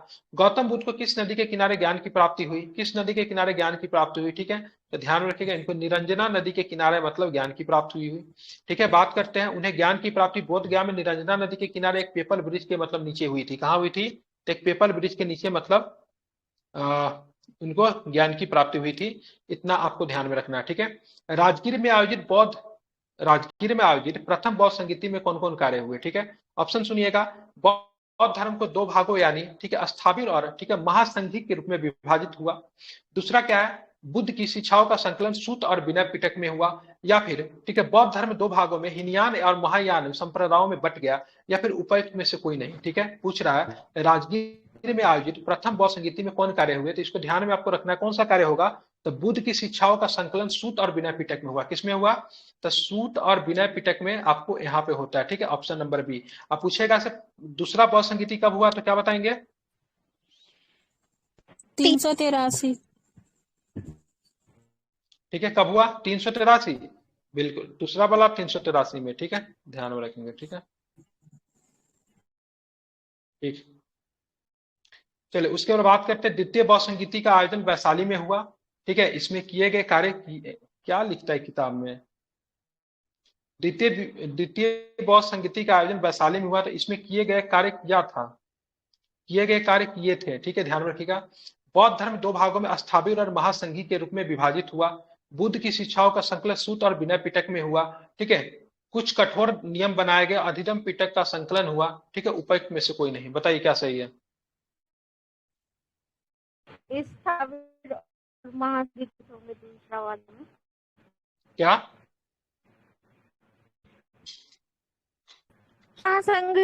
दूसरा में विभाजित धर्म। अरे कौन भाषा में बोल रही, आवाज ही नहीं आ रहा है, ठीक है। द्वितीय बौद्ध संगीति का आयोजन वैशाली में, इसमें किए गए कार्य क्या थे, ठीक है, ऑप्शन नंबर ए, ठीक है। बौद्ध धर्म दो भागों में स्थापित और महासंघी के रूप में विभाजित हो गया। ठीक है, द्वितीय बौद्ध संगीति का आयोजन वैशाली में हुआ। इसमें किए गए कार्य क्या थे? तो बौद्ध धर्म दो भागों स्थापित और महासंघी में क्या हो गए थे? विभाजित हो गए थे। ठीक है, और दूसरा बौद्ध संगीति कब हुआ था? तो 383 ईसा पूर्व में हुआ था। कब हुआ था? 383 ईसा पूर्व में हुआ था। ठीक है, प्रथम वाला कब हुआ था? तो 483 में हुआ था। ठीक है, तृतीय बौद्ध संगीति का आयोजन पाटलिपुत्र में हुआ। इसमें किए गए कार्य किए था। क्या लिखता है किताब? महा फालतू किताब है ये, पैसा मेरा लगता है फंस गया ये, इसको तो लिखने तक नहीं आता है। अब बोलते हिंदी से का सारा प्रश्न बेकार है, आता है। सेंटेंस ही बुला नहीं रहा। ना सही तो लिखा कि किए गए कार्य था, पर क्या था कि pronunciation किए तो गलत। किया था होगा, मतलब होगा हर जगह गलत इसमें लिखा हुआ है ये। कार्य क्या थे ये लिखा हुआ, पर पहले तो आपका आवाज नहीं आ रहा। ठीक है, तृतीय बौद्ध संगीति का आयोजन पाटलिपुत्र में हुआ। इसमें किए गए कार्य क्या थे? ठीक है, क्या थे होना चाहिए, किया थे। बौद्ध धर्म का, ठीक है, दो भागों यानी हीनयान और महायान संप्रदायों में मतलब विभाजन हुआ। ठीक है, उसके बाद बुद्ध की शिक्षाओं का संकलन सूत और विनय पिटक में हुआ। ठीक है, बौद्ध धर्म का दो भागों स्थाविर और महासंघिक के रूप में विभाजन हुआ। ठीक है, कुछ कठोर नियम बनाए गए तथा अधिदम पिटक का संकलन हुआ। ठीक है, तो ध्यान में रखिएगा, इसका ऑप्शन क्या लिया है? डी लिया है। ठीक है, डी लिया है। कुछ कठोर नियम बनाए गए तथा अधिदम पिटक का मतलब संकलन हुआ। ठीक है, तृतीय बौद्ध संगीति में। ठीक है, इसको आपको ध्यान में रखना है। ठीक है, तृतीय बौद्ध संगीति का आयोजन कब होता था? 251 ईसा पूर्व में होता है, जो कि कहीं कहीं पे 250 भी लिखा हुआ रहता है। ठीक है, ध्यान में इसको रखिएगा। ठीक है,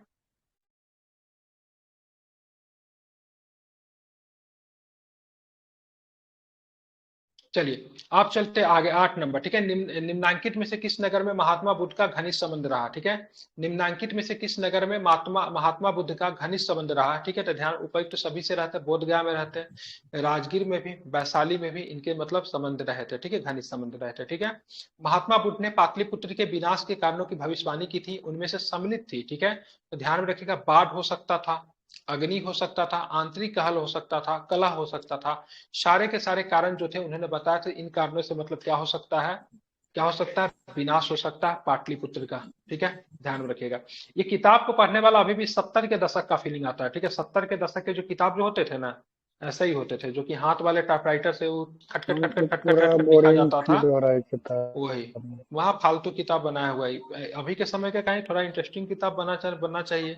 एक तो ये मतलब स्क्वायर साइज में किताब दिया हुआ है, बड़ा सा किताब होना चाहिए।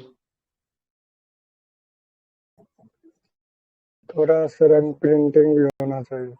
ठीक है, बोध गया में महाबोधि मंदिर कहाँ बनाया गया? ठीक है, गौतम बुद्ध पैदा हुए तो वहां पे गौतम बुद्ध को ज्ञान की प्राप्ति हुई थी। गौतम बुद्ध ने अपना प्रथम प्रवचन दिया। गौतम बुद्ध की मृत्यु हुई थी। ठीक है, गौतम बुद्ध को ज्ञान की प्राप्ति हुआ था। ठीक है, इसीलिए मतलब बोध गया में मंदिर बनाया गया था। ठीक है, प्रसिद्ध बौद्ध सारिपुत्र, ठीक है, प्रसिद्ध बौद्ध सारिपुत्र का जन्म हुआ था। ठीक है, कहाँ पे हुआ था? तो नालंदा में इनका जन्म हुआ था। कहाँ पे जन्म हुआ था? तो नालंदा में इनका जन्म हुआ था। ये आपको ध्यान में रखना है। ठीक है, आप यहाँ पे चलते हैं, मगध साम्राज्य का उत्थान। ठीक है, प्राचीन भारत में साम्राज्यवाद की शुरुआत का विकास का श्रेय किसे जाता है? तो मगध को जाता है। ठीक है, साम्राज्यवादी थे, इन्होंने बाद में जाके सारा महाजनपद को क्या किया था? मिला लिया था। ठीक है, ध्यान में रखना है इसको। मगध राज की आरंभिक राजधानी थी, कहाँ थी? गिरिव्रज थी, पाटलिपुत्र थी, वैशाली थी, या फिर गया थी? गिरिव्रज, राजगृह। बिल्कुल, कहाँ पे हो जाएगा? तो गिरिव्रज। ठीक है, या फिर राजगिरी, इसको आपको ध्यान में रखना है। ठीक है, आप चलते हैं, राजगीर बात करेंगे, पहाड़ियों से घिरी थी। ठीक है, कितने पहाड़ियों से घिरी हुई राजगीर? 5 पहाड़ियों से घिरी हुई है। ठीक है, ध्यान में रखिएगा। महाभारत तथा पुराणों के अनुसार मगध का सर्वप्रथम राजवंश था। ठीक है, बृहद्रथ वंश। ठीक है, देखिए शैशुनाग वंश, शिशुनाग का शैशुनाग लिखता है ये। ठीक है, नंद वंश या फिर हर्यक वंश, बताइए। महाभारत तथा पुराणों के अनुसार मगध का सर्वप्रथम राजवंश था। ठीक है, बृहद्रथ वंश। ठीक है, ध्यान में रखिएगा। बृहद्रथ राजवंश जरासंध के पिता बृहद्रथ ने आरंभ किया था। ठीक है, ये वंश की नींव किसने रखी थी? तब बृहद्रथ ने खुद ही रखी थी, जो कि मतलब क्या था? जरासंध का मतलब क्या था?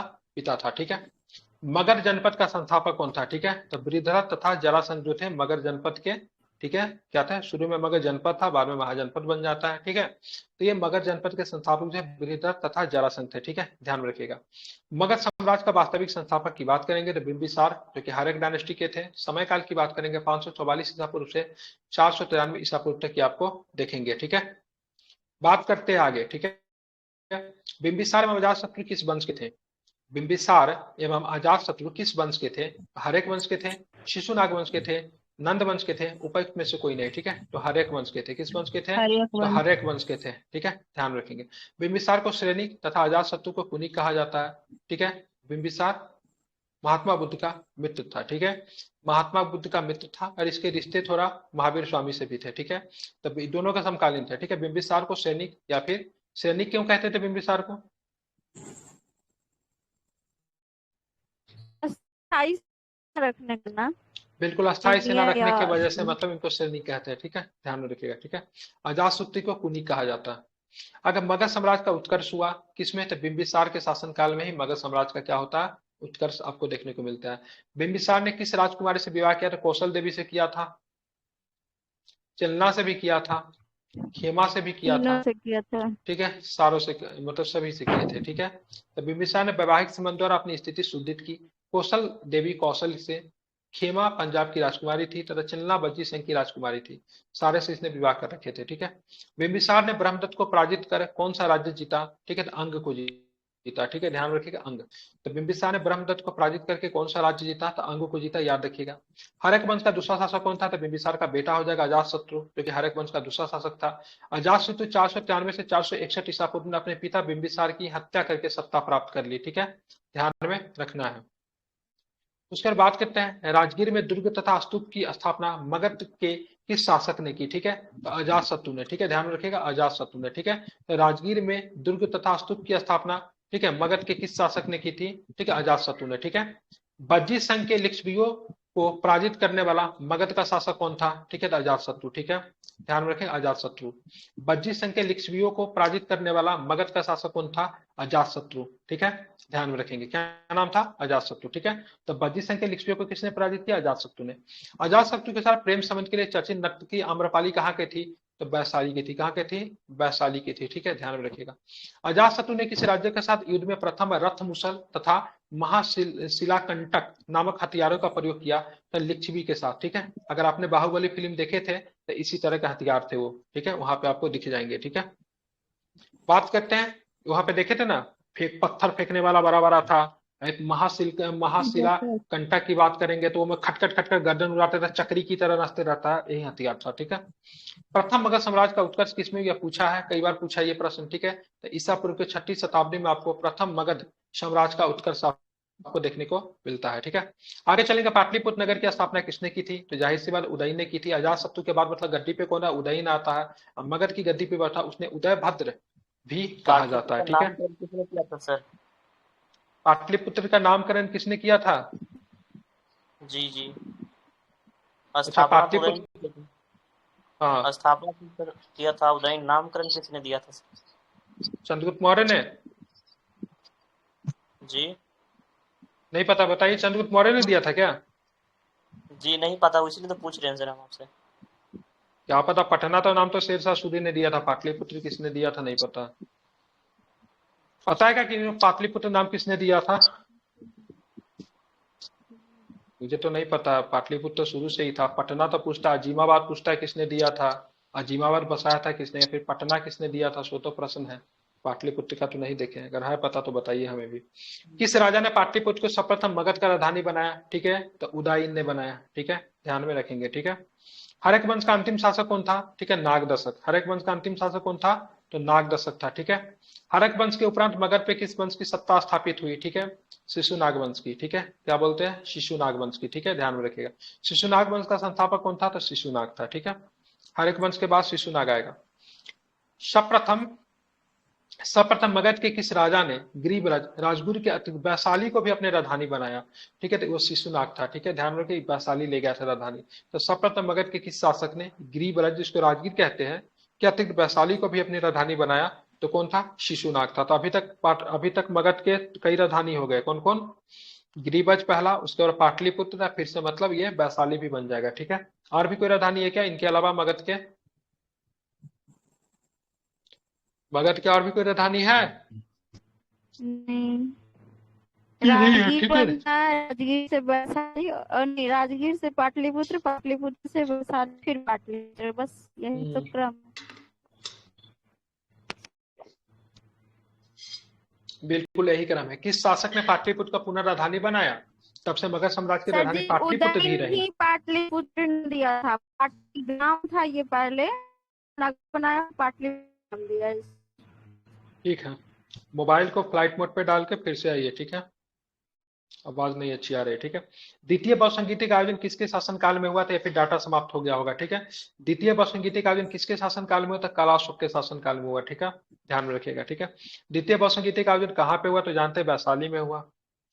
तीसरा वाला पाटलिपुत्र में होता है। चौथा वाला कहाँ पे होता है? तो कहाँ होता है? कुंडलवन कश्मीर, कुंडलवन कश्मीर काश्मीर में होता है, कुंडलवन। ठीक है। द्वितीय बहुसंगीति समिति का आयोजन 383 ईसा पूर्व में हुआ, ठीक है। द्वितीय बहुसंगीति की अध्यक्षता किसने की? तो सावा कबीर ने की। किसने की? शावा कबीर ने की। किसने की? शावा कबीर ने, ठीक है, ध्यान में रखिएगा, ठीक है, सावा कबीर में थी, ठीक है।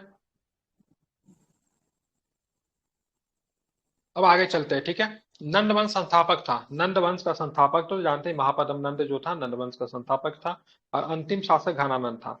झा एवं श्रीमाली की पुस्तक प्राचीन भारत में नंद वंश का संस्थापक, ठीक है, महानंदी को बताएगा। ये बड़ा इंपॉर्टेंट हो जाता है, ठीक है। झा एवं श्रीमाली की पुस्तक में प्राचीन भारत में नंद वंश का संस्थापक महानंदिन को बताया गया, ठीक है। अब आगे चलते हैं। मगध के किस शासक को कली का अंश, ठीक है, परशुराम का अवतार, क्षत्रियों का नाशक, ठीक है, सर्व छत्रांतक, ठीक है, और साथ में, ठीक है, एक छत्रक और एकाराट कहा गया है। तो किसे कहा गया? सारे के सारे महापद्म नंद के मतलब क्या है?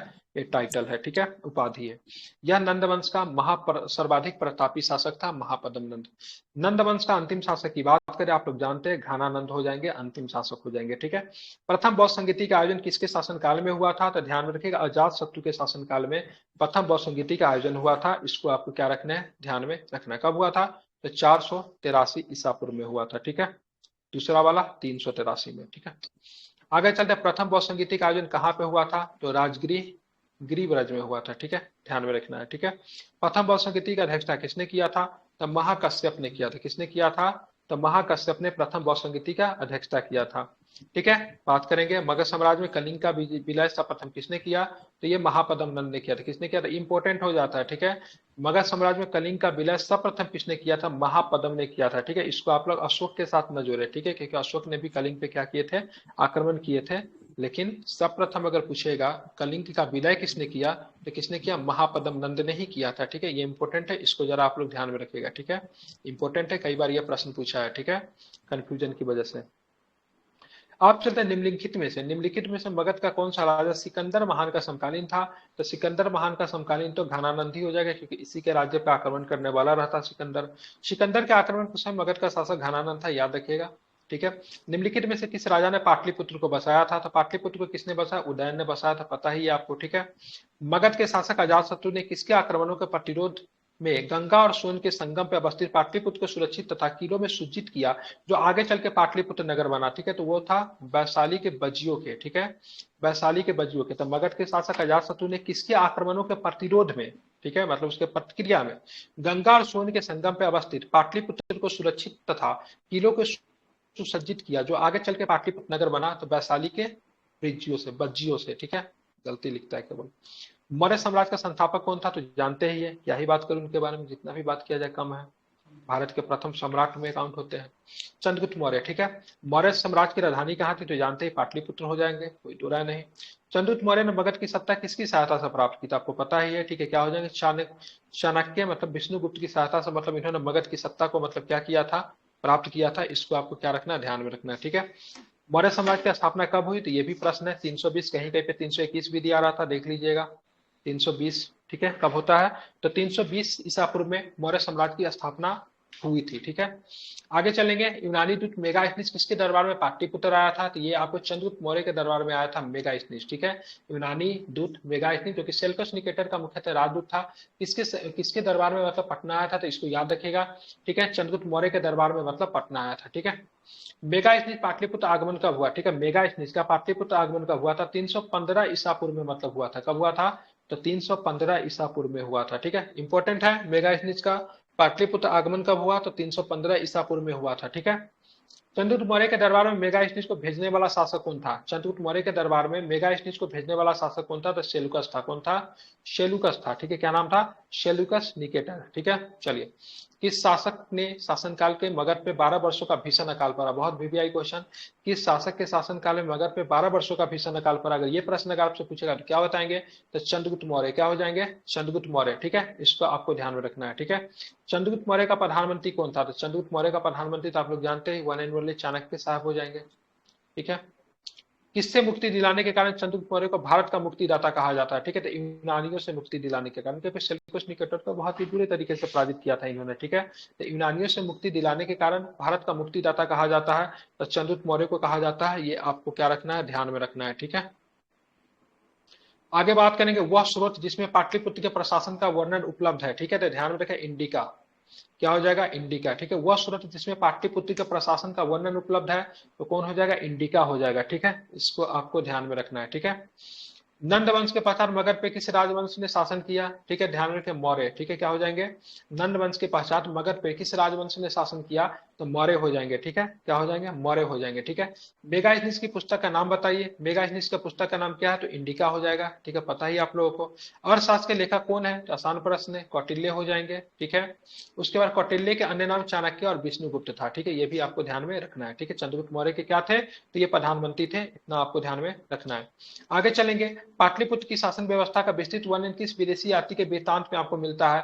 ठीक है, तो मेगास्थनीज के आपको वृत्तांत में मिलता है। ठीक है, पाटलिपुत्र की शासन व्यवस्था का वर्णन, ठीक है, किस विदेशी यात्री के वृत्तांत में आपको देखने को मिलता है? तो मेगास्थनीज में आपको देखने को मिलता है। ठीक है, चंद्रगुप्त मौर्य के उपरांत मौर्य साम्राज्य का शासक कौन बना? तो चंद्रगुप्त मौर्य के बाद मौर्य साम्राज्य का शासक कौन बनेगा?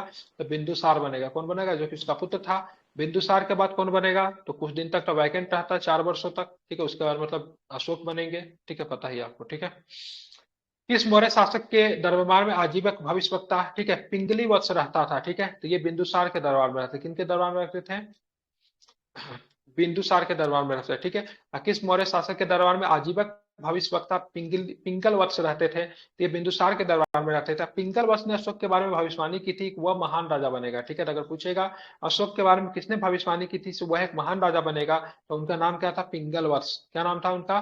तो पिंगल वत्स नाम था। ठीक है, इसको आपको ध्यान में रखना है। अशोक द्वारा अपने पड़ोसियों के साथ मैत्रीपूर्ण संबंधों का उल्लेख मिलता है, किसमें मिलता है? तो शिलालेख 13 में। बहुत इंपॉर्टेंट है, वेरी भी आई है। ठीक है, तो यहाँ पे अशोक द्वारा अपने पड़ोसियों के साथ मैत्रीपूर्ण संबंधों का उल्लेख किसमें मिलता है? तो 13वें शिलालेख में मिलता है। इसको आपको ध्यान में रखना है। ठीक है, कलिंग युद्ध का चर्चा किस शिलालेख में मिलता है? 13 में। यह भी 13 में ही मिलता है। पड़ोसियों के साथ अच्छे संबंध की चर्चा, वो भी आपको 13 में ही मिलता है। ठीक है, इसको जरा क्या रखें? ध्यान में रखें। ठीक है, तृतीय बौद्ध संगीति का आयोजन किसके शासनकाल में हुआ था? ठीक है, तो अशोक के शासनकाल में हुआ था। इसको आपको ध्यान में रखना है। तृतीय बौद्ध संगीति की अध्यक्षता किसने की थी? ठीक है, तो मोगलीपुत्र तीस ने की थी। ये भी आपको ध्यान में रखना है। ठीक है, तृतीय बौद्ध संगीति का आयोजन कहाँ पे किया गया था? ठीक है, तो पाटलिपुत्र में किया गया था। ठीक है, ये भी आपको ध्यान में रखना है। तृतीय बौद्ध संगीति का आयोजन कब हुआ था? तो ध्यान में रखें, 251 ईसा पूर्व में हुआ था। 483, 383, 251, फर्स्ट सेंचुरी। ठीक है, फर्स्ट सेंचुरी। ठीक है, तो ये आपको ध्यान में रखना है। म्यूट कर दीजिए, अनम्यूट कर दीजिए। ठीक है, ये सारे के सारे बौद्ध संगीति का समय काल है। इसको आपको क्या रखना है? ध्यान में रखना है। ठीक है, आगे चलेंगे। किस मौर्य शासक ने कलिंग पर विजय प्राप्त किया? किस मौर्य शासक ने कलिंग पर विजय प्राप्त किया? अशोक। अशोक। ठीक है, किसने विजय प्राप्त किया? तो अशोक ने मतलब क्या किया? तो विजय प्राप्त किया था। ठीक है, ध्यान में रखिएगा। ठीक है, लेकिन कलिंग को मगध साम्राज्य में सबसे पहले किसने मिलाए थे? तो क्या बताएंगे? महापद्म नंद। बिल्कुल, तो महापद्म नंद का नाम आप लोग क्या रखेंगे? ध्यान में रखिएगा। महापद्म नंद ने सर्वप्रथम अशोक का मतलब क्या किया था? मिलाया था। ठीक है, ध्यान में रखना है। ठीक है, अब आगे चलते, आगे भी कुछ प्रश्न है, उसको आपको देख लेते हैं। इस युद्ध में हुए भारी तबाही तथा जान माल की हानि को देखकर अशोक का हृदय परिवर्तन हुआ तथा उसने युद्ध नीति को त्याग कर धम्म नीति की घोषणा की। तो बताइए क्या हो जाएगा? कलिंग में। कहां पे? कलिंग में। ठीक है, ध्यान में इसको रखना है। ठीक है, अशोक का धर्म क्या था? बताइए, अशोक का धर्म क्या था? क्या रिप्लाई ही नहीं दे रहे आप लोग? स्क्रीन भी खुला हुआ है, बोलने का इच्छा नहीं कर रहा है क्या? नैतिक आचार संहिता। आचार संहिता। बोलने में क्या दिक्कत हो रहा है? ये तो पीडीएफ डाला हुआ, पढ़ लीजिए खुद से। नैतिक आचार संहिता, ठीक है। अशोक का धर्म क्या था? तो नैतिक आचार संहिता, ठीक है, ध्यान में रखिएगा इसको, ठीक है। मौर्य साम्राज्य का केंद्रीय न्यायालय कहाँ पे स्थित था? मौर्य साम्राज्य का केंद्रीय पाटलिपुत्र। न्यायालय कहाँ पे स्थित था? तो पाटलिपुत्र में स्थित था, ठीक है। इसको आपको क्या रखना है? ध्यान में रखना है, ठीक है। अशोक ने अपने धर्म यात्रा के दौरान अशोक ने अपने धर्म यात्रा के अंतर्गत सर्वप्रथम किस जगह की यात्रा की? तो सर्वप्रथम बोध इन्होंने गया। बोध गया का यात्रा किया था, ठीक है। इसको आपको ध्यान में रखना है, ठीक है। अशोक ने अपने धर्म यात्रा के अंतर्गत बोध गया की यात्रा अपने राज्याभिषेक के किस वर्ष में की थी? ये भी पूछता है, तो ध्यान में 10वें वर्ष में की थी, ठीक है। 10वें वर्ष में बोध गया की यात्रा की थी और 20वें वर्ष में लुम्बिनी की यात्रा की थी, ठीक है। इसको जरा ध्यान में रखें, बहुत इंपॉर्टेंट है। 10वें वर्ष में बोध गया और 20वें वर्ष में कहा? लुम्बिनी। लुम्बिनी, ठीक है, ध्यान में रखना है, ठीक है। अशोक के स्तंभ लेख में बिहार किस जिले से प्राप्त है? अशोक के स्तंभ लेख बिहार के किस जिले से प्राप्त होता है? तो चंपारण से प्राप्त होता है, ठीक है, ध्यान रखें, चंपारण से। बिहार से प्राप्त होने वाला अशोक के शिलालेख नहीं है। लौरिया राज तो मिला ही है, ठीक है। बात करेंगे लौरिया नंदनगढ़ में मिला, रामपुरवा में मिला, लेकिन रुमन्नी दई नहीं मिला, ये नेपाल है। सबसे छोटा है रुमन्नी दई वाला, ठीक है। अशोक के समय मौर्य साम्राज्य के 5 प्रांत उल्लेख मिलता है, जिनमें से एक प्राची या प्राची प्रांत पूर्वी प्रदेश की राजधानी थी। एक उसमें से प्राची या फिर प्राची या फिर प्राची प्रांत पूर्वी प्रदेश की राजधानी कहाँ थी? तो पाटलिपुत्र, पाटलिपुत्र, ठीक है। पाटलिपुत्र के इसी चंद्रगुप्त को महल मुख्यतः किसका बना था? कई बार प्रश्न पूछा है, तो ये लकड़ी का बना हुआ था। कहाँ पे था? कुम्हरार में था। कहाँ पे था? कुम्हरार में था, ठीक है, कुम्हरार में बना हुआ था, ठीक है, लकड़ी का बना हुआ था, ठीक है। चंद्रगुप्त मौर्य का राज्य प्रसाद स्थित था, देखिए आ गया प्रश्न, कुम्हरार में, ठीक है। कुम्हरार में 80 स्तंभ वाला मौर्यकालीन सभागार राजमहल का अवशेष मिला है, ठीक है। कुम्हरार में था, कितने अवशेष स्तंभ वाला था? 80 स्तंभ वाला था, ठीक है।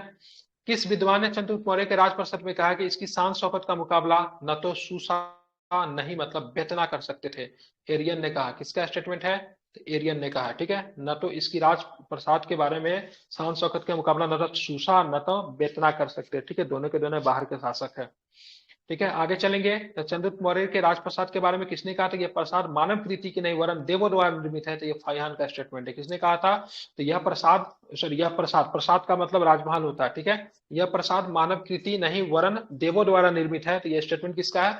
फाहियान का है, ठीक है। सूसा एवं बेतना नहीं कर सकते, यह स्टेटमेंट किसका है? तो एरियन का है, ठीक है। इतना आपको ध्यान में रखना है, ठीक है। किस शासक ने गया के निकट बराबर की पहाड़ियों पर आजीविकों के लिए गुफाओं का निर्माण करवाया? ठीक है, तो ध्यान रखें, अशोक ने करवाया था। किसने करवाया था? अशोक ने करवाया था। लेकिन पूछेगा गुफाओं को दान में किसने दे दिया? क्या बताएंगे? वो प्रश्न आगे आएगा, ठीक है, ध्यान रखिएगा। 4 गुफा का नाम क्या था? सुदामा था, विश्व झोपड़ी था, चोपर था, कर्ण था, ठीक है। बहुत सुंदर। सुदामा नाम था, विश्व झोपड़ी नाम था, चौपार नाम था, कर्ण नाम था, ठीक है। अशोक ने क्या किया था? बराबर की गुफाओं में आजीविकों के लिए गुफाओं का निर्माण करवाया था, ठीक है। गया के समीप नागार्जुनी, गया के समीप नागार्जुनी पहाड़ियों के समीप प्रसिद्ध गोपी गुफा का निर्माण करवाया गया था, ठीक है, दशरथ के द्वारा, ठीक है, ध्यान रखिएगा, दशरथ के द्वारा, ठीक है। प्रश्न क्या है? तो प्रश्न आप देखेंगे तो बात करते हैं, प्रश्न आपको इस तरीके से मिलते हैं, ठीक है। गया के समीप नागार्जुनी के पहाड़ियों में प्रसिद्ध गोपी गुफा का निर्माण करवाया गया था, किसके द्वारा? तो दशरथ ने करवाया था, ठीक है। दशरथ कौन था? अशोक का पौत्र था, मतलब पोता था उसका। इसने नागार्जुनी पहाड़ियों में आजीविकाओं के लिए 3 गुफाओं का निर्माण करवाया था, इसमें से गोपी गुफा भी सम्मिलित था, ठीक है। तो ध्यान में रखिए, यहाँ पे प्रश्न थोड़ा फंसा देता है, ठीक है। किस शासक ने गया के निकट बराबर की पहाड़ियों में आजीविकाओं के लिए गुफा का निर्माण करवाया था? अशोक करवाया था, ठीक है। जिसका नाम क्या था? 4 गुफा थे, सॉरी 4 गुफा थे, सुदामा थे, विश्व झोपड़ी थे, चौपार थे, कर्ण थे। लेकिन गया के समीप, ठीक है, गया बराबर की पहाड़ी है, यहाँ पे क्या है? नागार्जुनी की पहाड़ी, ठीक है। तो बराबर की पहाड़ी अगर पूछेगा तो अशोक, ठीक है। नागार्जुन की पहाड़ी में प्रसिद्ध गोपी गुफा का निर्माण करवाया था, तो ये आपका कौन हो जाएंगे? दशरथ साहब हो जाएंगे, ठीक है। दशरथ अशोक का पुत्र था, इसने नागार्जुन पहाड़ियों में आजीविकाओं के लिए 3 गुफाओं का निर्माण किया, इसमें गोपी गुफा भी एक मतलब क्या था? सम्मिलित था, ठीक है। इसको आपको क्या रखना है? ध्यान रखना है। मौर्यकालीन, ठीक है, मौर्यकालीन चाम्र ग्रहणी यक्षी प्राप्त हुई है, ठीक है। तो यक्ष की मूर्ति जो थी दीदारगंज पटना से प्राप्त हुई। कहां से प्राप्त हुई? मौर्यकालीन मूर्ति है, दीदारगंज पटना से प्राप्त हुई है। इसे स्त्री रत्न का नाम दिया गया, ठीक है। यक्ष की मूर्ति को कौन सा नाम दिया गया? तो स्त्री रत्न का नाम दिया गया। इसे आप लोग क्या रखें? ध्यान में रखें, ठीक है। बिहार के किस स्थान से मौर्य काल में बने जैन तीर्थंकरों की प्रतिमा प्राप्त हुई है? ठीक है, तो बिहार के किस स्थान से मौर्य काल में बने जैन तीर्थंकरों की प्रतिमा प्राप्त हुई है? तो आपको ध्यान में रखना है लोहानीपुर। लोहानीपुर कहाँ पे पड़ता है? पटना में पड़ता है। यहाँ से क्या मिला है? तो जैन तीर्थंकरों की मतलब प्रतिमाएं जो है आपको यहाँ से मतलब क्या हुई है? तो प्राप्त हुई है। इसे सभी लोग क्या रखें? याद रखें, ठीक है। पाटलिपुत्र के नगर निर्माण की सुंदरता को वर्णन किया है, किसने किया है? तो भाई साहब मेगास्थनीज ने किया है, ठीक है। तो पाटलिपुत्र के नगर निर्माण तथा सुंदरता का वर्णन किसने किया है? तो मेगास्थनीज ने किया है, ठीक है। इसको आपको ध्यान में रखना है, ठीक है। पाटलिपुत्र को किस शासक ने सर्वप्रथम अपनी राजधानी बनाई थी? प्रश्न आपको पता है। तो पाटलिपुत्र को किस शासक ने सर्वप्रथम अपनी राजधानी बनाया? तो यहाँ पे चंद्रगुप्त मौर्य लिया है, लेकिन अगर उदयन रहे तो क्या लगाएंगे? चंद्रगुप्त मौर्य और उदयन रहे तो क्या लगाएंगे, बताइए।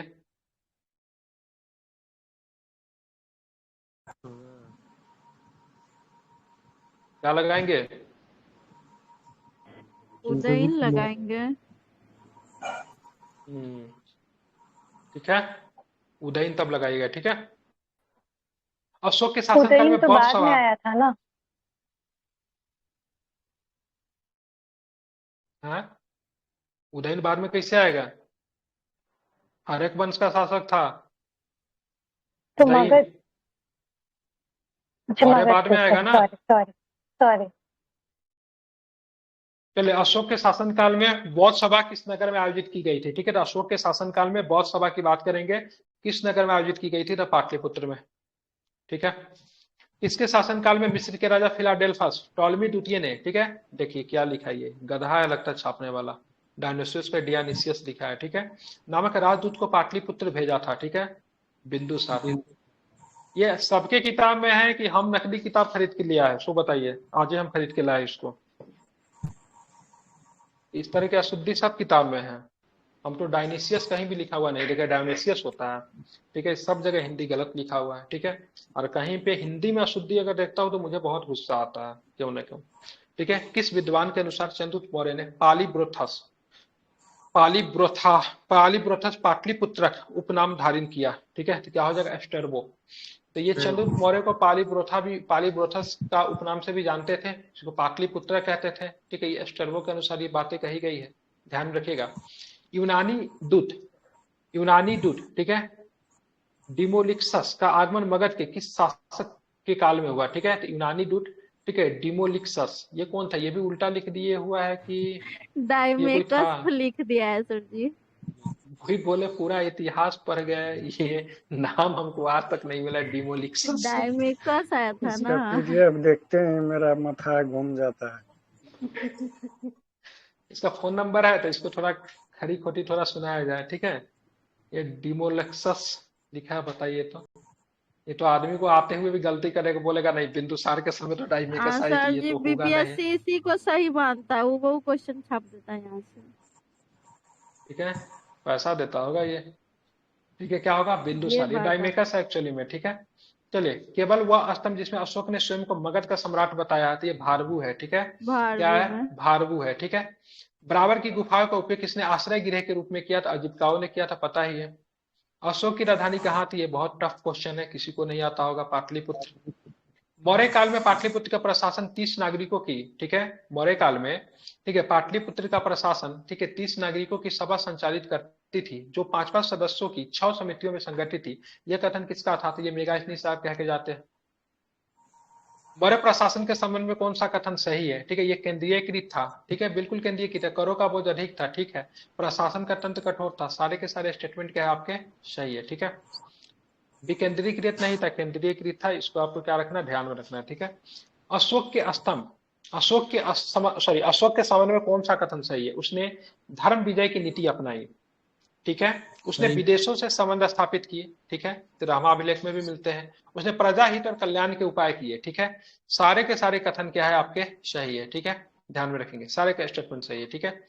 देव नाम पिये के नाम से किस राजा ने अपने आप को संबोधित किया? किसने किया? अशोक ने अपने आप को मतलब क्या किया? संबोधित किया, देव नाम पिये के नाम से, ठीक है। धर्म महामात्र के कार्य क्या थे? धर्म महामात्र के कार्य क्या थे? तो ध्यान में रखिएगा, उपयुक्त सभी काम थे। धर्म नीति का क्रियान्वयन करना, लोगों के बीच मतलब दान वितरण करना, जन कल्याण के उपाय करना, सारे के सारे कार्य क्या है आपके? सही है, ठीक है। धर्म महामात्र, ठीक है। मौर्यकालीन प्रशासन में राजू के कार्य क्या थे? तो ध्यान में रखिएगा, ये न्यायिक कार्य देखते थे, ठीक है, ग्रामीण प्रशासन को भी देखते थे, ठीक है। उसके बाद बात करेंगे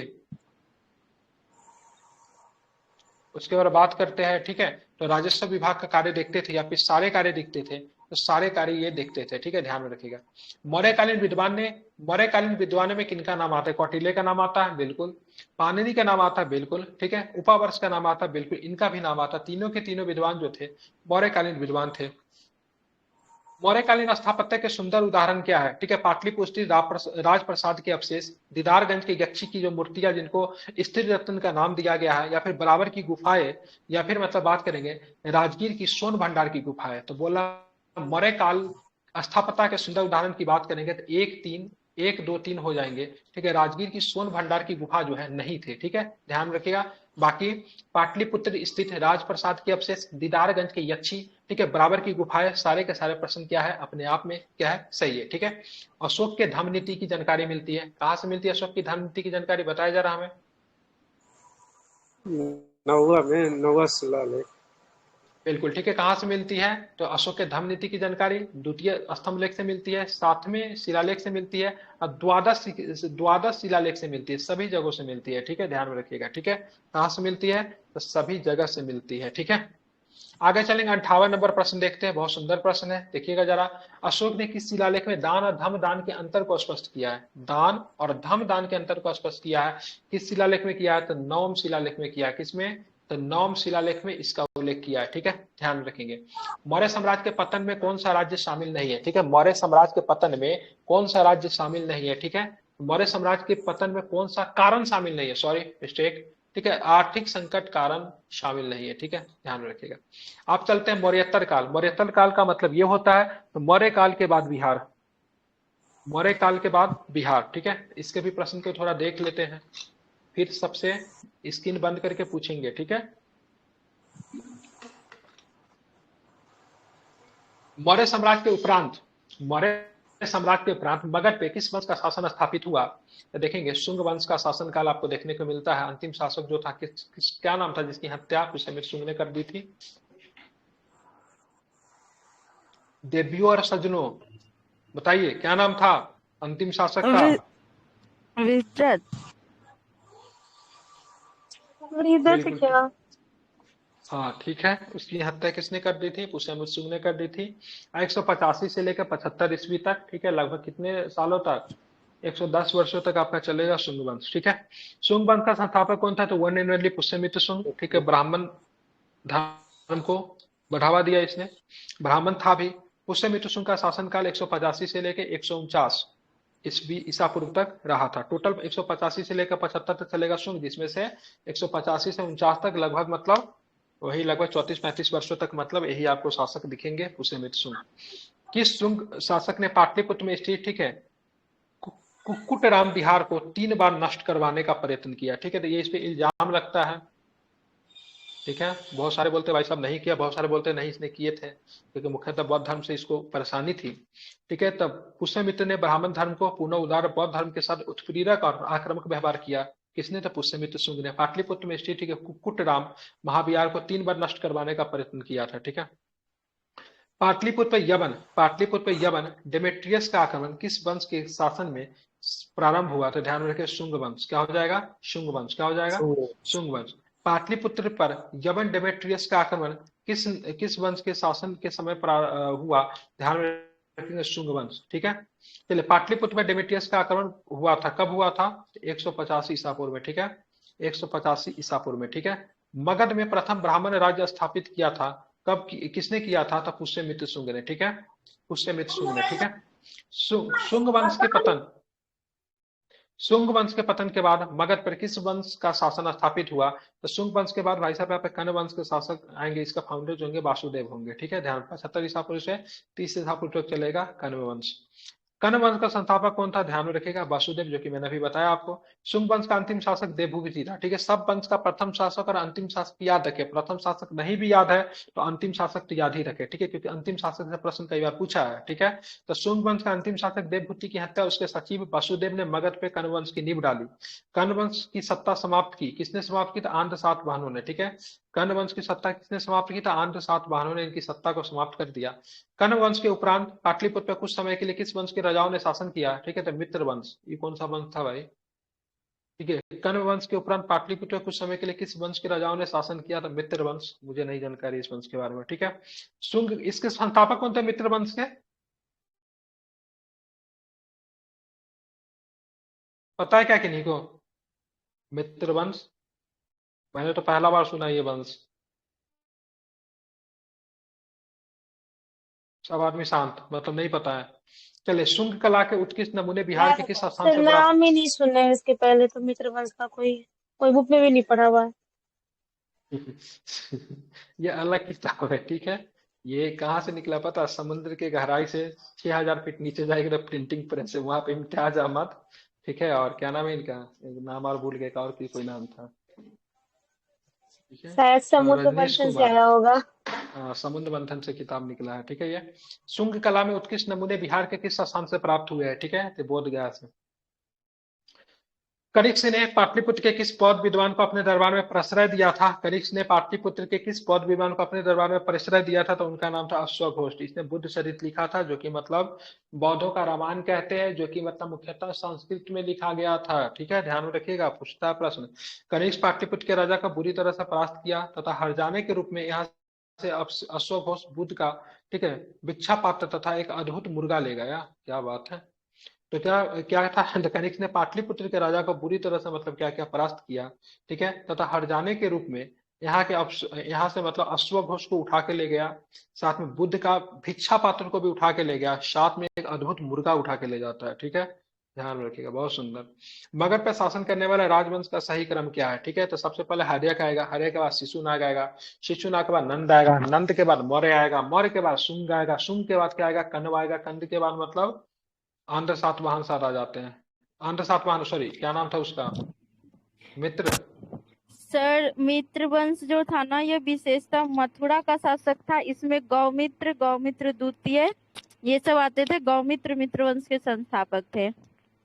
और ये कुछ अच्छा, समय के लिए हाँ, मथुरा और बिहार मतलब मगध वाले क्षेत्र में इनका रहेगा शासन। ठीक है। तो मगध पे शासन करने वाले राजवंश का सही क्रम क्या था? हर्यक हो जाएंगे, शिशुनाग हो जाएंगे, मौर्य हो जाएंगे, शुंग हो जाएंगे, कण्व हो जाएंगे, ठीक है। चलिए, शुंग वंश की राजधानी कहाँ थी? इनकी राजधानी पाटलिपुत्र थी, ठीक है। इसको ध्यान में रखिए। एक और भी राजधानी था शुंग का, विदिशा। विदिशा था ना इसकी राजधानी को? हाँ। चलिए, कण्व वंश की राजधानी कहाँ थी? तो इनकी राजधानी पाटलिपुत्र हो जाएगी, पता ही आपको। कलिंग शासक खारवेल मगध पे आक्रमण कब हुआ? पहली शताब्दी की ईसा पूर्व, दूसरी शताब्दी की ईसा पूर्व, ठीक है। पहली शताब्दी ईस्वी के अंत में या फिर उपयुक्त में से कोई नहीं, तो पहली शताब्दी ईसा पूर्व के अंत में मगध पे इन्होंने क्या किया?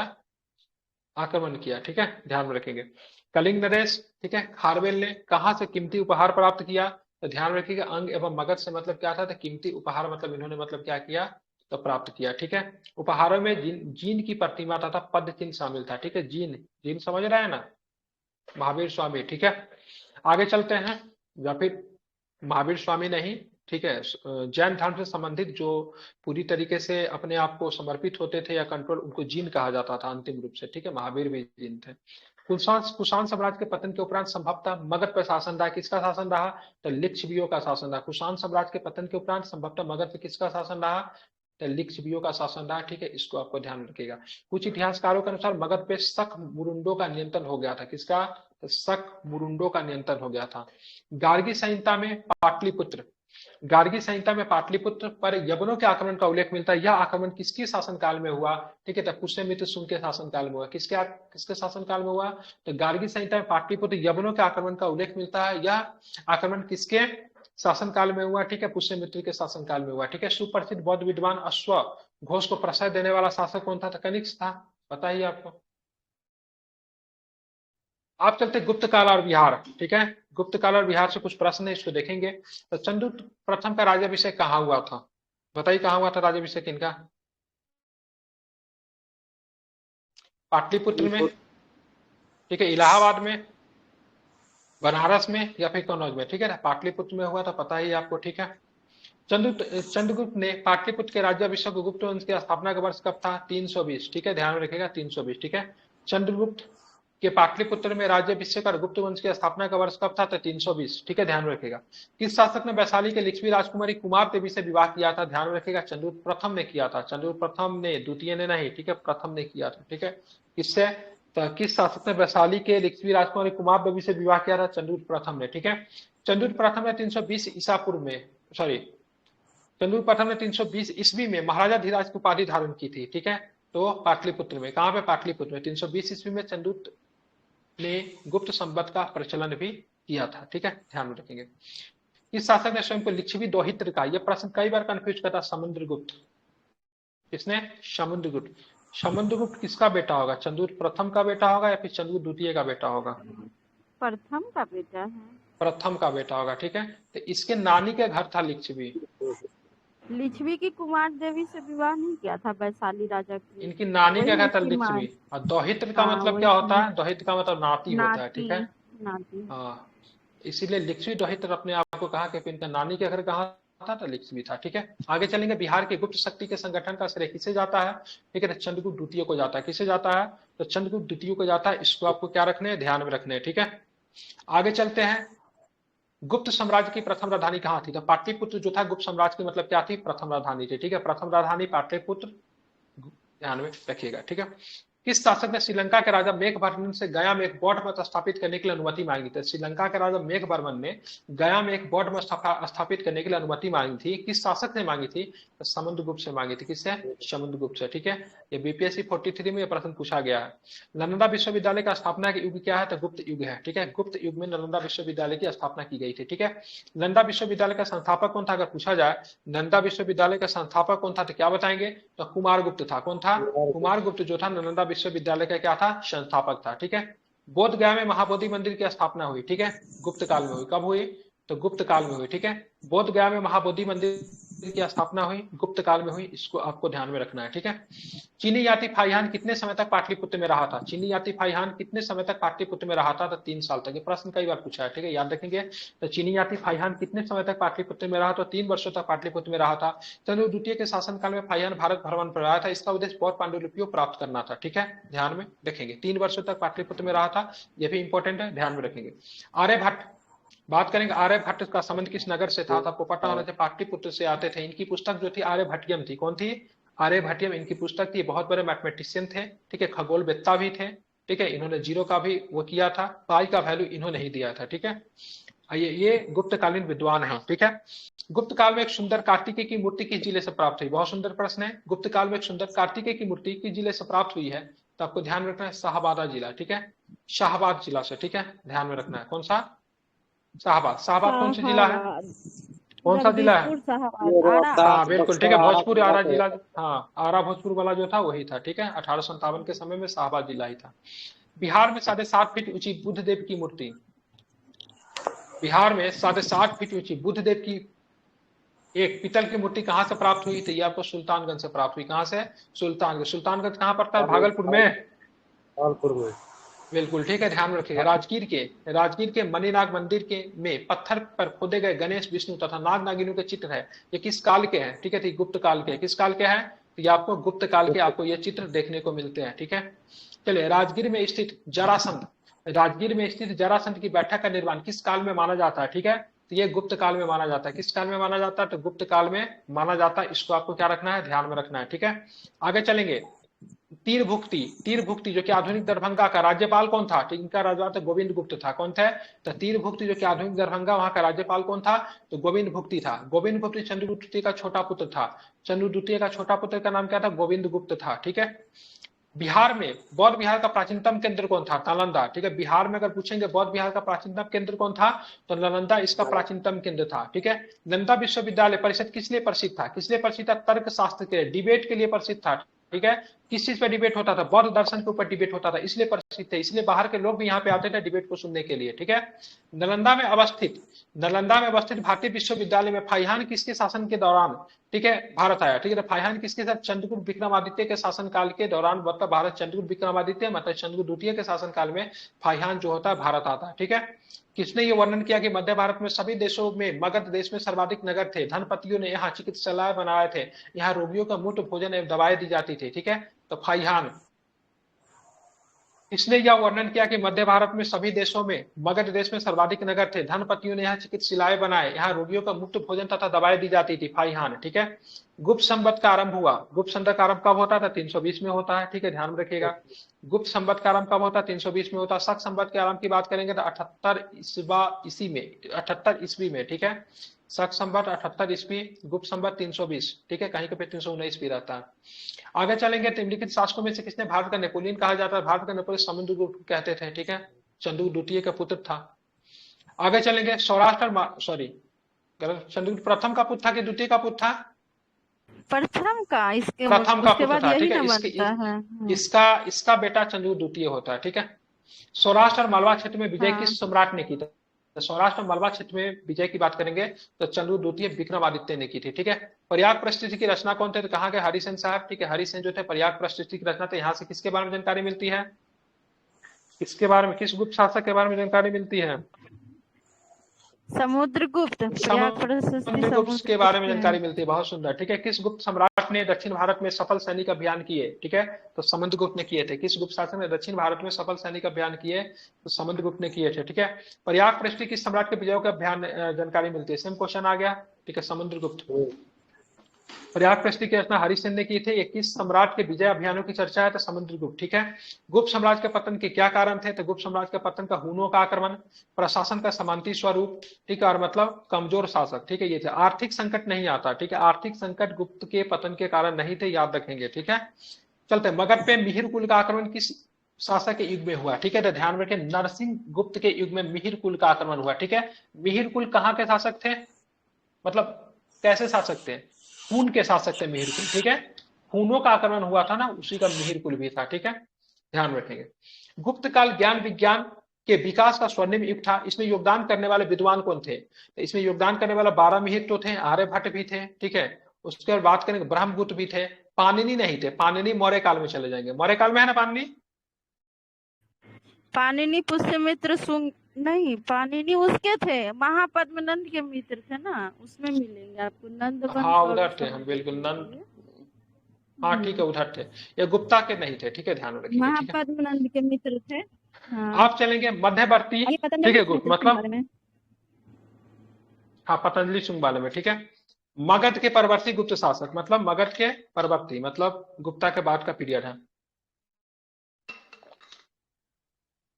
मगध के परवर्ती गुप्त का संस्थापक कौन था? ठीक है, तो इसका संस्थापक कृष्णगुप्त था। कौन था?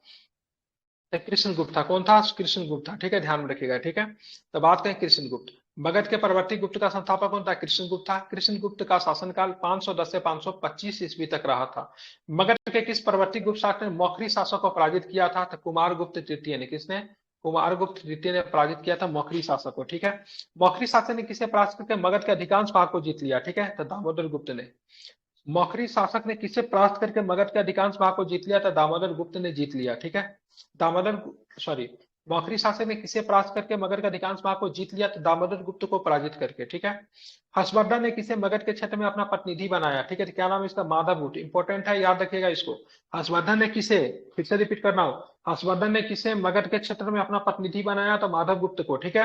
हर्षवर्धन के मृत्यु उपरांत बिहार के कुछ क्षेत्रों में कुछ समय के लिए तिब्बत की संप्रभुता स्थापित हो गई, जिसका अंत किसने किया? इसका अंत किया था आदित्य सेन ने। किसने किया था? आदित्य सेन ने, ठीक है। बिहार के सभी स्थानीय शासक अर्जुन ने, बिहार के किसी स्थानीय शासक अर्जुन ने, ठीक है, चीनी यात्रियों को क्षति पहुंचाई थी। प्रतिरोध में तिब्बत और नेपाल की सेनाओं ने बिहार पर क्या किया? आक्रमण किया, ठीक है, ध्यान में रखेंगे, ठीक है। तो बिहार के किसी स्थानीय शासक अर्जुन ने चीनी यात्रियों को मतलब क्षति पहुंचाई थी। प्रतिशोध में तिब्बत और नेपाल की सेनाओं ने मतलब बिहार पे आक्रमण कर अधिकार कर लेता, जिससे मुक्ति किसने दिलाई थी? तो आदित्य सेन ने। इंपॉर्टेंट है। मगध के किस परवर्ती गुप्त शासक ने अश्वमेध यज्ञ का आयोजन किया था? आदित्य सेन ने किया था, ठीक है, ध्यान में रखिएगा, ठीक है। उसके बाद कहते हैं मगध के परवर्ती गुप्त वंश का अंतिम शासक की बात करेंगे, जीवित गुप्त था। क्या नाम था? जीवित गुप्त था। इससे प्रश्न बनता है, ठीक है, कन्नौज के शासक जीवित गुप्त की हत्या करके इस वंश का अंत कर दिया गया, ठीक है। कन्नौज के शासक ने जीवित गुप्त की हत्या करके, हाँ, जीवित गुप्त द्वितीय की हत्या करके इस वंश का मतलब अंत कर दिया गया, ठीक है। अब वही हर्ष वगैरह सब आएंगे। मगध के किस परवर्ती गुप्त शासक ने असंख्य शत्रुओं का विजेता कहा जाता था? कृष्णगुप्त को कहा जाता है, ठीक है। मगध के किस परवर्ती गुप्त शासक को असंख्य शत्रुओं का विजेता कहा जाता है? तो कृष्णगुप्त को कहा जाता है। ठीक है, ये विद्वानों से सदा घिरा रहता था। ठीक है, अब यहाँ पे मिलान करना है। ठीक है, क्या आंसर लिया? इसका आंसर लिया सी। तो चमकीला हो जाता है ना इधर वाला, इसको बोलते हैं चाइनीज। चाइनीज टेक्निक है ये, इंडियन टेक्निक है। ठीक है, बात करते हैं हर्षगुप्त। हर्षगुप्त किस में जाएगा? जीवित गुप्त किस में जाएगा? कुमार गुप्त किस में? आदित्य सेन किस में जाएगा? आदित्य सेन तो महाराजा शायद धीराज कुमार गुप्त हो जाएंगे, कुमार गुप्त से निर्धारण कुमार किया गुप्त था। महाराजा धीराज। ठीक है, और बताइए इसका आंसर लिया है कौन? इसका आंसर ई लिया है। ई है कि सी है? ई है। ई का सी है। मतलब ए का 2 4 3 1, ए का 2 नहीं, गलत। हर्षगुप्त का वीर योद्धा, ए का 2, बी का 4, हर्षगुप्त का महाराजा धीराज। ठीक है, सी का 3 जीवित गुप्त का राजाओं के सिरमौर, हाँ बोलते थे, घिरा हुआ रहता था। आदित्य सेन का ये तो परम भट्टारक की उपाधि धारण किया था। परम भट्टारक का उपाधि धारण करेगा। ठीक है, इसको एक बार पढ़ लीजिएगा, होमवर्क ग्रुप में पीडीएफ है। आगे चलते हैं। मगध के किस परवर्ती गुप्त शासक के बारे में कहा कि उसने समुद्रगुप्त तथा हिमालय के शत्रुओं को जीता था? उसने समुद्र तट तथा हिमालय के शत्रुओं को किसने जीता था? तो जीवित गुप्त ने। किसने? जीवित गुप्त ने। हर्षवर्धन की मृत्यु के बाद मगध के अंतर्गत एक विस्तृत साम्राज्य स्थापित करने वाला प्रथम शासक कौन था? आदित्य सेन। हर्षवर्धन की मृत्यु के बाद मगध के किस परवर्ती सम्राट ने, ठीक है, मगध के किस परवर्ती सम्राट ने के शासनकाल में चीनी यात्री, ठीक है, वानसोंग, यानी क्या वान वैन तसे भारत की यात्रा की, ठीक है, आदित्य सेन। ठीक है, मगध के पूर्ववर्ती गुप्तों का सही क्रम क्या था? सबसे पहले कृष्णगुप्त, फिर हर्षगुप्त, फिर जीवित गुप्त, फिर कुमार गुप्त, फिर दामोदर गुप्त, फिर महासेन गुप्त, फिर दुप गुप्त, या फिर माधव गुप्त, और फिर जाके आदित्य सेन आएंगे। आदित्य सेन सबसे अंतर में कृष्णगुप्त से शुरू होगा, आदित्य सेन अंतिम में। आप चलेंगे गुप्तोत्तर युग तथा बिहार। चीनी यात्री इत्सिंग बिहार का भ्रमण कब किया? सीधा सीधा प्रश्न पूछा जाता है। 673 ईसा पूर्व में, कहीं कहीं पे 675 मिलता है। ठीक है, इत्सिंग ने लगभग 675 ईस्वी में लगातार 10 वर्षों तक नालंदा विश्वविद्यालय का शिक्षा प्राप्त किया। ठीक है, तो यहाँ पे 673 दिया है, कहीं कहीं पे 675 भी लिखा रहता है इत्सिंग का। ठीक है, ध्यान में रखिएगा। आप चलिए, ये वाला अच्छा लग रहा है, फोटो खींचा हुआ, ये वाला अच्छा लग रहा है, बताया जा रहा हमें, नेक्स्ट टाइम वही करेंगे। ब्लैक वाला ठीक है, मतलब ओरिजिनल वाली, ये वाली ना? हाँ जी से। इसमें आंख कमजोर होने का संभावना ज्यादा है। सही बात है। वो वाला था ना, वो थोड़ा विदेशी टेक्निक था, ये देसी टेक्निक है। हर्षवर्धन के समय में हर्षवर्धन के समय बिहार में कौन सा विश्वविद्यालय प्रसिद्ध था? तो नालंदा विश्वविद्यालय प्रसिद्ध था। बहुत सुंदर। ठीक है, ध्यान में रखिएगा। म्यूट कर दीजिए, ठीक है, अनम्यूट कर दीजिए, सॉरी। चीनी यात्री हुएनसोंग ने किस विश्वविद्यालय में अध्ययन किया था? तो नालंदा विश्वविद्यालय में अध्ययन किया था। ठीक है, ध्यान में रखिएगा। तो हुएनसोंग ने नालंदा विश्वविद्यालय में 635 से 640 यानी 5 वर्षों तक का अध्ययन किया था। हुएनसोंग ने पाटलिपुत्र की यात्रा किस वर्ष में की? तो 635 में किया था, याद रखिएगा। 35 से लेकर 40 तक तो पढ़ाई कर रहा था। बोध गया के महाबोधि वृक्ष को क्षति पहुंचाने वाला शासक कौन था? कहाँ गया शशांक? शशांक द बैल। ठीक है, शशांक बंगाल का शासक था, क्रूर एवं, ठीक है, धर्माद था। ठीक है, ध्यान में रखिएगा। अब आते हैं पालकालीन बिहार। उदंतपुर शिक्षा केंद्र निम्न से किस राज्य में अवस्थित था? तो जाहिर सी बात बिहारपुर में था। जिला की बात करेंगे तो उदंतपुरी किस जिला में पड़ेगा?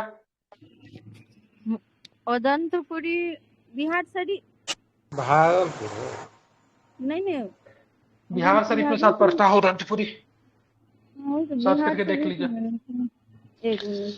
पालवंश के संस्थापक कौन थे? तो जानते हैं, ये पालवंश के संस्थापक गोपाल साहब हो जाएंगे। 750 से लेकर 770 तक इनका शासनकाल होता है। विक्रमशिला का स्थापक कहाँ के? धर्मपाल साहब हो जाएंगे विक्रमशिला के संस्थापक। धर्मपाल का 770 से 810 तक, ठीक है, दूसरा शासक होंगे पाल वंश के। विक्रमशिला विश्वविद्यालय की स्थापना किस वंश के शासक ने किया? पाल वंश के शासक ने धर्मपाल ने किया था। आधुनिक बिहार के किस जिले में विक्रमशिला विश्वविद्यालय आपको देखने को मिलता है? बिहार शरीफ, ठीक तो है। ठीक है, तो आधुनिक बिहार किस जिले में विक्रमशिला विश्वविद्यालय? तो भागलपुर के पाथर घाट में स्थित है। ठीक है, नंदा विश्वविद्यालय याद रखिए, पाथर घाट, सीधे पूछेगा पाथर घाट, हाथर घाट, काथर घाट। ठीक है, तो कहाँ पे है, तो पाथरघाट में स्थित है, ठीक है, इसको आपको ध्यान में रखना है। नंदा विश्वविद्यालय को आर्थिक अनुदान देने वाला शासक कौन था, तो हर्ष ने दिया था, धर्मपाल ने दिया था, देवपाल ने भी दिया था, ठीक है। तो हर्ष, धर्मपाल और देवपाल ने दिया था, ठीक है, ध्यान में रखिएगा, ठीक है। धर्मदेव हर्ष, ठीक है। मुंगेर को अपनी राजधानी बनाने वाला शासक की बात करेंगे तो कौन था, ठीक है, तो देवपाल था। कौन था, देवपाल था। पाल शासकों द्वारा बौद्ध धर्म के किस संप्रदाय को विशेष प्रोत्साहन दिया गया, ठीक है, तो महायान को। किसे दिया गया, तो महायान को दिया गया, ठीक है, ध्यान में रखेंगे। इस शासक के काल में, ठीक है, शैलेंद्र वंश के शासक ने, ठीक है, नालंदा में एक बौद्ध मठ का स्थापना करवाया, ठीक है, तो देवपाल। तो किस शासक के काल में शैलेंद्र वंश के शासक ने नालंदा में एक बौद्ध मठ का स्थापना करवाया था, तो देवपाल। इसके लिए देवपाल ने 5 गांव दान देने के रूप में दिया था, ठीक है, इसके लिए देवपाल ने 5 गांव दान के रूप में दिया था। नालंदा विश्वविद्यालय खर्च के लिए 200 गांव को दान में दिया, किसने दिया, तो धर्मपाल ने। तो नालंदा विश्वविद्यालय के खर्च के लिए 200 गांव को दान में किसने दिया था, तो धर्मपाल ने दिया था, याद रखेंगे। इस शासक ने उदंतपुरी, देखिए आ गया ना, उदंतपुरी बिहार शरीफ में बौद्ध विहार की स्थापना करवाया था, तो किसने, गोपाल ने करवाया था, ठीक है, ध्यान रखिए, गोपाल ने करवाया था। इस काल में कांसे की मूर्तियों का निर्माण एक उन्नत शैली का विकास बिहार में किया गया, ठीक है, तो क्या किएगा, पाल युग। क्या होगा, पाल युग। इस काल में कांसे की मूर्तियों का निर्माण की एक उन्नत शैली विकास मतलब बिहार में किया गया था, पाल युग में, ठीक है। बिहार में पाल युग में कांसे से निर्मित मूर्ति के एक उन्नत शैली का विकास हुआ। कांसे मूर्तियों के निर्माण इस शैली के निर्णायक देन थी, किसकी देन थी, तो धीमन तथा बिठपाल की। रट लीजिए, पाल युग के दोनों मूर्तिकार थे। क्या नाम था इनका, धीमन तथा, क्या नाम था इनका, धीमन तथा, बिल्कुल, धीमन तथा बिट्ठनपाल, ठीक है, ध्यान में रखिएगा, ये इंपॉर्टेंट है, आपसे पूछ सकता है ये प्रश्न, ठीक है। धीमन तथा बिट्ठपाल का नाम याद रखेंगे, ठीक है। आगे चलेंगे। पालकालीन कांस्य मूर्ति कलाकार धीमन बिट्ठपाल कहाँ के निवासी थे, नालंदा से आते थे। धीमन का पुत्र कौन था, बिट्ठपाल था, दोनों बाप बेटा था, ठीक है, याद रखेंगे, ठीक है। आगे चलेंगे। पालकालीन कांस्य प्रतिमाएं इस सांचे में ढली, इसका साक्ष्य कहाँ से मिलता है, तो इसका नालंदा के कुर्कीहार गया से मिलता है, नालंदा में कुर्कीहार गया से मिलता है, ठीक है। तो सांचे में ढाला जाता था। सांचा कैसा होता था, अभी मान लीजिए कोई स्ट्रक्चर होता था, उसमें मतलब कांस को डालते थे, सीधे निकाल देते थे, मूर्ति की आकृति बन जाती थी, ठीक है, ध्यान रखें। तो सांचा उसी को बोलते, पहले से उसका स्ट्रक्चर जो होता था, क्या होता था, तो तैयार होता था, ठीक है। कौन से 2 मूर्तिकार थे, मूर्तिकार का नाम एक बार फिर से, धीमन और बिट्ठपाल। कहाँ के थे धीमन और बिट्ठपाल, नालंदा के निवासी थे। नालंदा के निवासी थे, ठीक है। दोनों कौन था, पिता पुत्र थे, धीमन पिता था, उसका पुत्र था बिट्ठपाल। बहुत सुंदर, वेरी गुड। पालकालीन मूर्तिकार, ठीक है, पालकालीन मूर्ति कलाकार धीमन और बिट्ठपाल समकालीन थे। किसके समकालीन थे, धर्मपाल एवं देवपाल के समकालीन थे, ठीक है, बिल्कुल। सबसे पहले पाल शासक में आएंगे आपको गोपाल, फिर धर्मपाल, फिर मतलब देवपाल, ठीक है। चितिर पांडुलिपि, ठीक है, क्या नाम है, अष्टसरी, ठीक है, प्रयाग, परमित और पंचरस किस युग के हैं, ठीक है, तो ध्यान रखिए, पाल युग के हैं। पालकालीन चित्रकला का भित्ति चित्र के रूप कहाँ से प्राप्त हुआ है, ठीक है, तो नालंदा से प्राप्त हुआ है, ठीक है। पाल शासक अपना आदेश प्रस्तावित करते हैं, ठीक है, तो पाटलिपुत्र से। पाल शासक अपना आदेश प्रस्तावित करते हैं पाटलिपुत्र से, ठीक है। अब चलो पाल काल में, ठीक है, श्रीनगर भुक्ति कहा जाता है, किसे कहा जाता है, तो मगध को कहा जाता है। पाल काल में श्रीनगर भुक्ति कहा जाता है, मगध को कहा जाता है, इसे सभी लोग क्या रखे, याद रखते। संभवतः अंग कुंड वर्धन भुक्ति थे, ठीक है। देवपाल की अनुमति से सुमात्रा के राजा बालदेव, लिखा हुआ बालदेव पढ़ते हैं, बालदेव पुत्र ने कहा विदेशी विद्यार्थियों के लिए छात्रावास का निर्माण करवाया था, ठीक है, तो नालंदा में करवाया था। कहाँ पे करवाया था, नालंदा। इसके लिए 5 गांव की समथिंग मांगे थे ना बालदेव पुत्र ने। हाँ, 5 गांव देवपाल दान में देगा, वो मठ बनाने का आग्रह करता है तो 5 गांव दे देता है कि इस 5 गांव में मठ का निर्माण कर सकते हैं। अब चलते हैं मिथिला के कर्नाट वंश, ठीक है। मिथिला के कर्नाट वंश को बिहार में, ठीक है, बिहार का क्या बोला जाता है, स्वर्ण युग कहा जाता है, ठीक है, गोल्डन पीरियड ऑफ बिहार, ठीक है। मिथिला के कर्नाट को बिहार का गोल्डन पीरियड कहा जाता है, इसको सभी लोग क्या रखें, ध्यान में रखें, प्रश्न में भी कहीं पूछेगा, ठीक है। अब चलते हैं मिथिला का या तिरहुत के कर्नाटक वंश का उदय 1097 से 1098 में किसके शासनकाल में हुआ था, तो किसके शासनकाल में होगा, बताया जा रहा है। पाल वंशीय शासक रामपाल होंगे और इधर कर्नाटक रामपाल होगा के शासनकाल, ठीक है, ध्यान रखिएगा। मिथिला तथा तिरहुत का कर्नाटक वंश का संस्थापक नान्य देव थे, मिथिला कर्नाटक की राजधानी कहाँ थी? तो राजधानी की बात करेंगे शिमरावगढ़ थी। कहाँ थी राजधानी? मिथिला के कर्नाटक शासक की राजधानी कहाँ थी? शिमरावगढ़। ये इसके बाद नेपाल में पड़ता था ये।